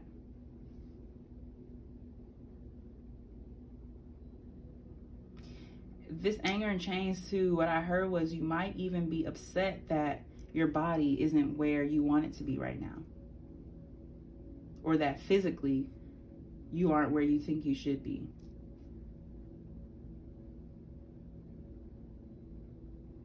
You might even feel trapped by that. Maybe you're telling yourself, that's the last thing that I need to take care of before I make my way towards whatever this is. But you just giving yourself a cage.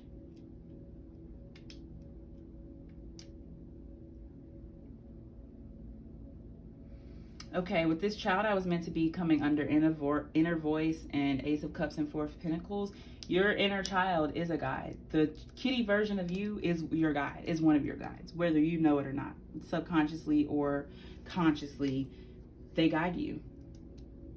Listen to them. Ooh, girl, look at that coming up in the middle. They're like, listen to me, feed me, pay attention to me. Feed that inner child. You're never too old to feed your inner child. So that means if you always wanted pigtails when you were a kid and now you're adult and you feel like you're too old for pigtails, go get them barrettes and put your goddamn hair in pigtails. If you always wanted to listen to Kids Bop when you were a kid but your parents can never afford the CD, go buy all the fucking Kids Bops that you want. If whatever it was, if you always wanted to watch Disney but you didn't have cable when you were a kid, watch Disney all day. Whatever you craved as a child that you did not receive, give it to yourself. That's where this cup is meant to be going, to the child that you were meant to be.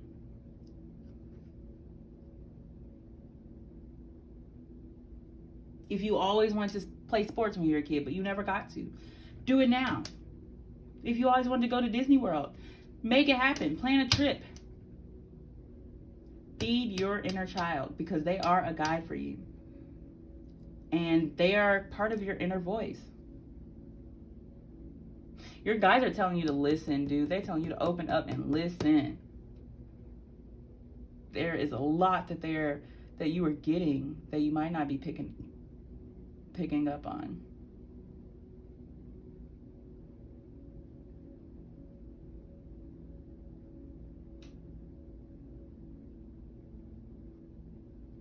Okay, this Archangel Michael, you are protected, coming up under this guilty regret. I feel like this is Michael telling you, you are protected.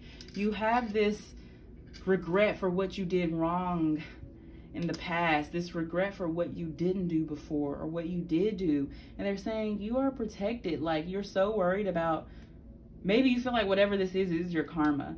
You're so worried about the hammer falling that you're creating this,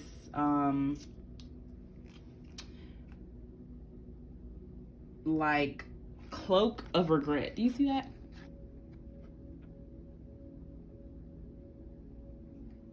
Around yourself. You're like blanketing yourself in it, and you're about to become the Five of Cups. Oop. Right? There's this mourning in the back. Maybe you mourn that this isn't where, like, whatever this is isn't the level of commitment that you want it to be at. Right? Whatever this is, whether that's a job, a person, a pet, I don't know. I feel like it's a person, but yeah, another 5. There's this sorrow, this mourning, if you will. It's like you're mourning something that hasn't happened yet. It's like you got a vision of the future and you can't tell anybody what you've seen, but it was fucking horrible. And now it's just like you're forever seeing the world through the eyes of whatever that was. I feel like you feel like sometimes your own knowledge is a curse, like your own gifts, right? Whether that, if it's clear audience, clear sentience, right? Sometimes it feels like a curse. You're aware that it's a gift, but yeah.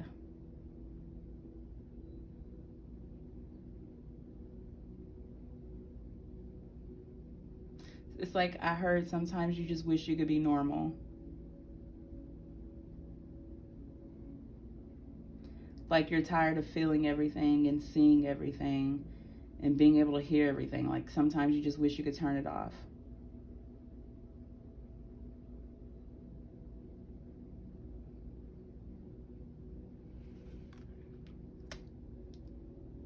But you're protected. Nothing can hurt you truly, because if it hurts you and it heals you, it's not really hurting you. It might just suck at the time, but in all actuality, it's helping. So it's like you're so afraid of this hurt that hasn't happened yet. And it might not even happen. I heard if it happens, it's self-fulfilling prophecy. Your guide said if it happens, it's self-fulfilling prophecy.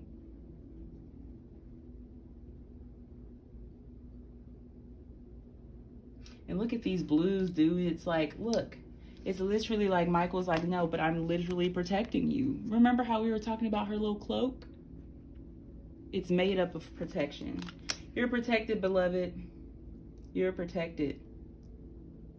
In this, in yourself, in life, you're protected and you're guided. It's time to start talking to Michael. It is time to start communicating with Michael.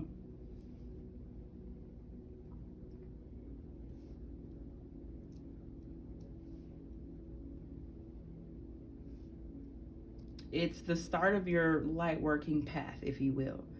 It's already been started. It's already been going, but now it's the doing. Like I said, you're so good at being, but now it's the doing. And Michael is here to guide you. So is Spirit, right?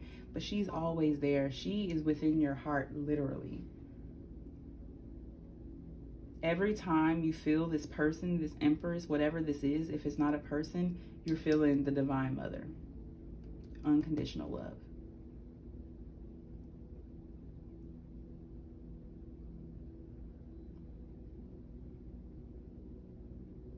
Yeah, and this gilded regret coming up next to colorless angel with signs from heaven. Like, I feel like your guides are literally haunting you. They're like, open up and listen, bitch. I know you hear us. We know you're in there. Open the fucking door.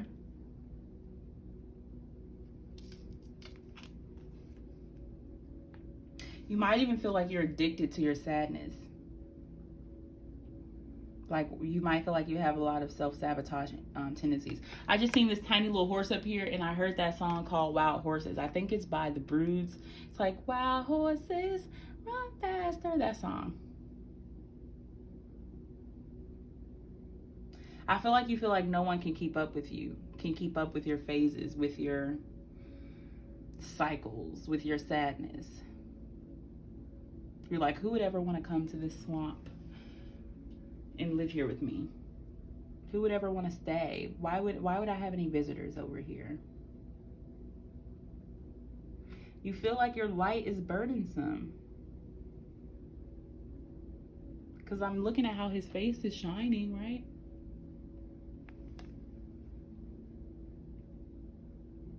You might have a lot of leeches around you, a lot of people sucking you dry. Because all you want to do is help, and they're aware of that. Energy vampires. You might be a fairy. Looking at his wings and stuff, he looks very fairy-like.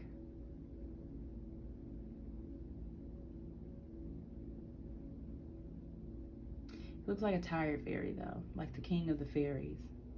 but his whole fairyland just got raided and all his people were taken. And now he's stuck. He doesn't know what to do. Weird message, I don't know. Sorry.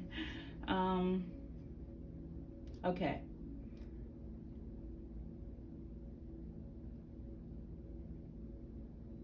Let's keep going. What I was going to say is I feel like they guide you a lot through your sadness. The same way they guide you to your happiness, sometimes they use your sadness to do that. So acceptance, self-acceptance. It's all being used to make you your best, beautiful version of yourself. Oops. Okay. Let's get into your little messages from Spirit, from your guides. And then we're going to get into our fortune cookies. See what's out here. What's in here for you? Group 4. Messages from Spirit, from their guides. Anything you want to tell Group 4. Anything that you'd like to say to them? That's it? Okay. Not very many. But like I said, your guides are very straight to the point types of people. Okay, and let's get your fortune cookies.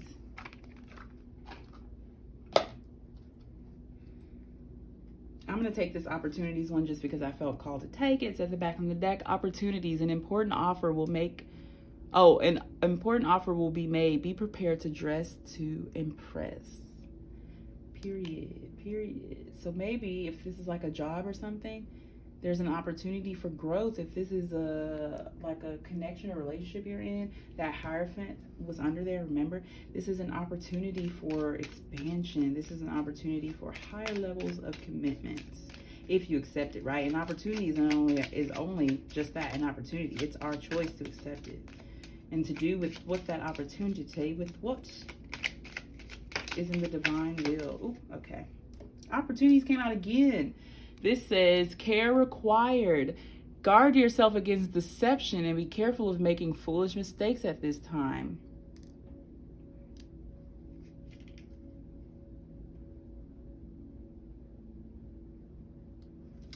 Here's our jealousy card.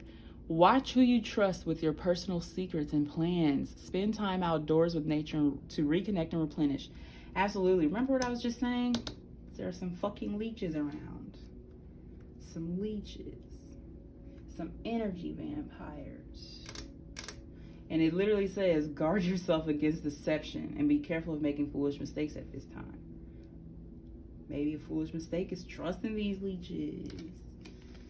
Okay, opportunities. A stranger is about to change your life. Exciting times and plenty of action, plus a special family reunion looks likely. So if maybe you've been around your family a lot recently and you weren't before, it's like bringing up things from your childhood, right? Care required. You might be being triggered a lot. If you're like single and you're not in a relationship, maybe this is someone who's like, it says a stranger about to come and change your life. It literally says too, with opportunities, be prepared to dress to impress. So it looks like someone is going to come in and offer you something. Interesante.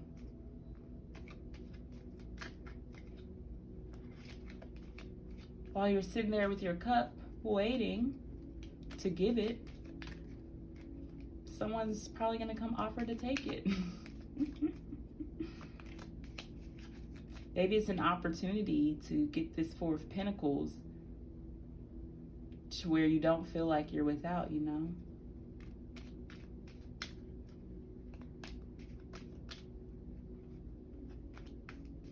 Okay.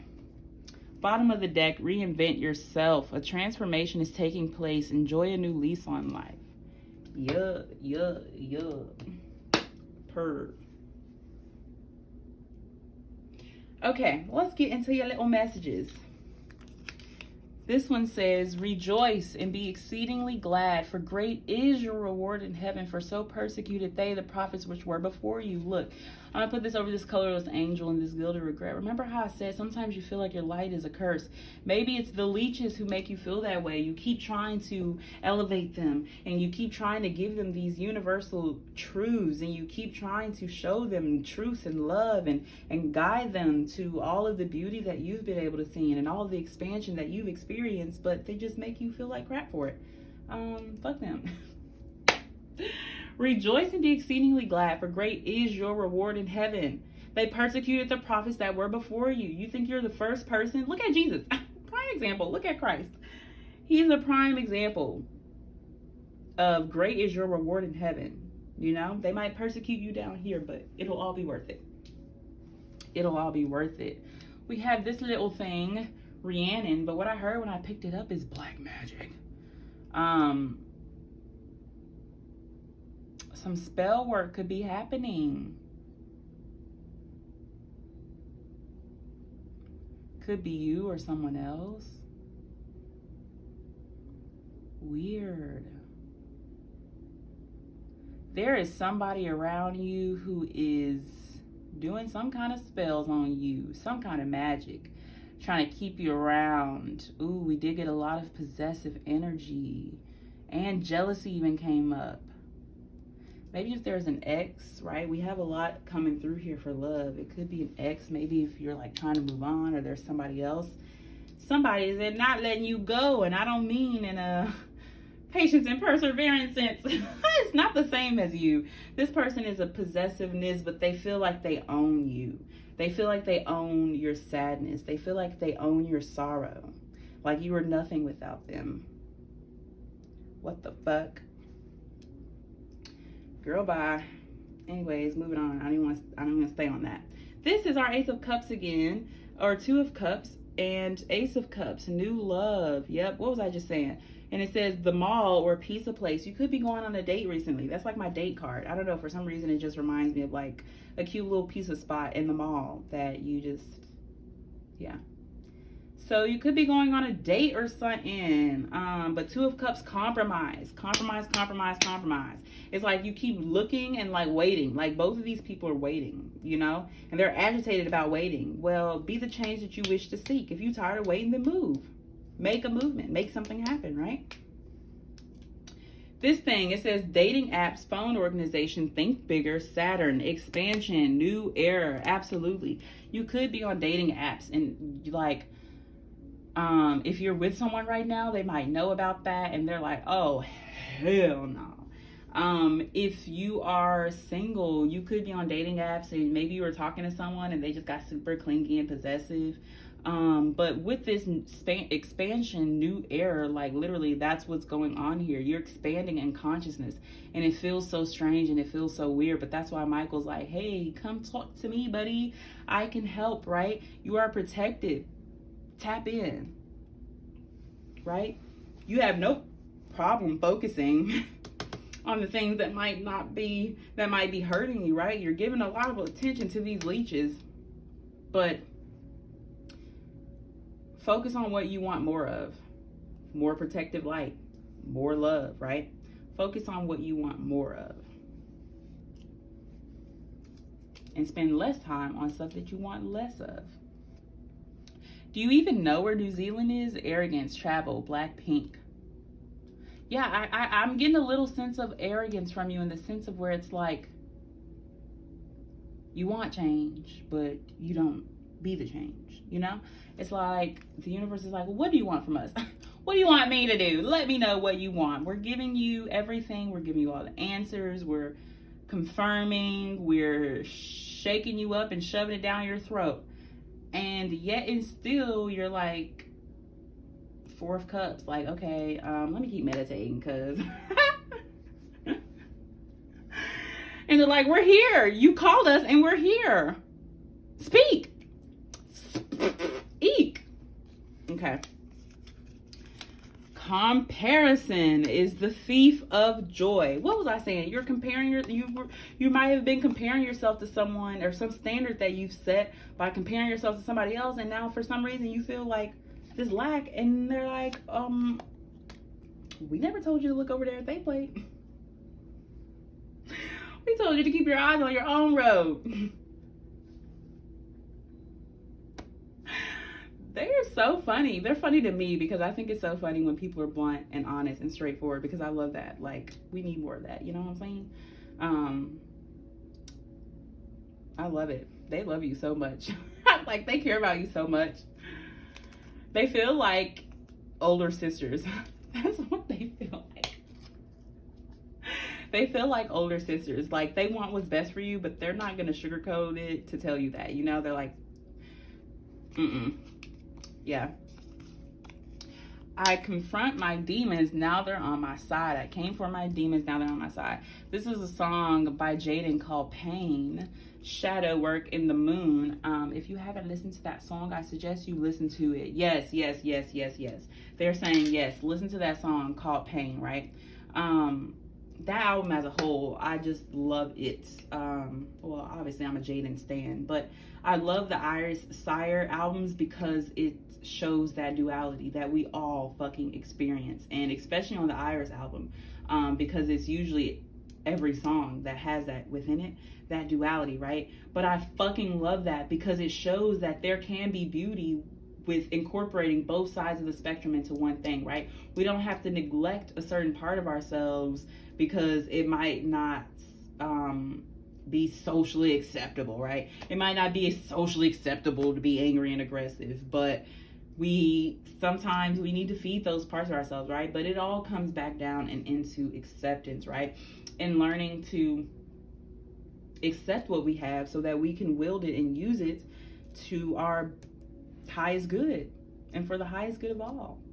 So if you haven't heard that song Pain, I would listen to it. Let's see. Fuck 'em. What was I saying earlier? I was literally just saying that. Fuck 'em. It says, blessed are they which are persecuted for righteousness' sake, for theirs is the kingdom of heaven. Hold on, wait a minute. Girl, wait a minute. Look, this is Matthew 5:10 and this is Matthew 5:12, and they're basically saying the same fucking thing. Blessed are they which are persecuted for righteousness' sake, for theirs is the kingdom of heaven. Rejoice and be exceedingly glad, for great is your reward in heaven, for so persecuted they the prophets which were before you. Look at that. You stay righteous. Fuck these people who are telling you, oh, you're so self-righteous, you think you know it all. Okay, well, no, I don't think I know it all. But what I do know, I know. So I'm allowed to spread that. You cannot tell me that, you know what I'm saying? It's like people who are angry because you want evolution. But their anger has gotten you off track of your evolution and of your growth. Now you're looking at all the things you don't have, right? If people are like, oh, you think you know it all, you're like, now you're looking at all the stuff you don't know, instead of focusing on the stuff that you do know. Like, you were right. Fuck them. You were right. Girl, anyways, somebody just make me want to like, who? Anyways. I don't know who the fuck it is you're dealing with, but child, anyways. Jaden, Lost Boy. This stuff came out in another pile too. So there's a lot of things here, but yeah, I would listen to that song too. Shameless Jaden plug. But that song is really good as well. But it talks about someone feeling like they don't belong, someone who feels lost. But at the same time, they know their worth, right? They know the truths that they're getting. They understand the reality that is around them isn't the only reality, but they still feel lost. And that's so easy to feel like that in this world because everything that they teach us is out of our alignment, truthfully, for the most part, right? And it is up to us to go seek that truth and find that alignment. Okay, this little fortune cookie says, your gratitude will become your greatest ally this week. Yes. Like I said, start communicating with your guides. But for sadness, the best cure, gratitude. For sorrow, the best cure, a little dose of gratitude. Just start being thankful, saying thank you for the things that you do have, and then work your way to being thankful for the things that you don't have yet, right? Gratitude is the quickest way for our manifestations to go through faster, to spread love into the world, to spread joy. Gratitude. We can never have enough of it or never get enough gratitude, okay? Gratitude. Gratitude is the currency of love. That's what they just said. Gratitude is the currency of love. Let me write that down. Oh my god. I guess I want to use this yellow one then. Okay, group 3. Look how you just inspired me. Look at that. You're full of so much inspiration. You're full of so much light. Oh, I wish you could see it. You will see it. I'm speaking that into existence right now. Thank you, angels. Thank you, guys, for allowing group 4 to see their light. And thank you for allowing them to embrace it and to love it. Okay, this last one. Another song by Jaden called 90. Maybe you've been listening to Jaden Smith a lot. I don't know. That's another song. It's really good. It's very similar to Lost Boy for me, because it's kind of like when you come out of that Lost Boy energy and you feel a little more like you belong, now making a space for yourself in the world is what that feels like. Okay, group 4, we're going to wrap it up here. Thank you so much for tuning into this reading and stopping by my channel. Thank you for allowing yourself to be led and making your way here. I really hope I get to see you in another reading if you're called to. And again, thank you for sharing your energy with me. Bye.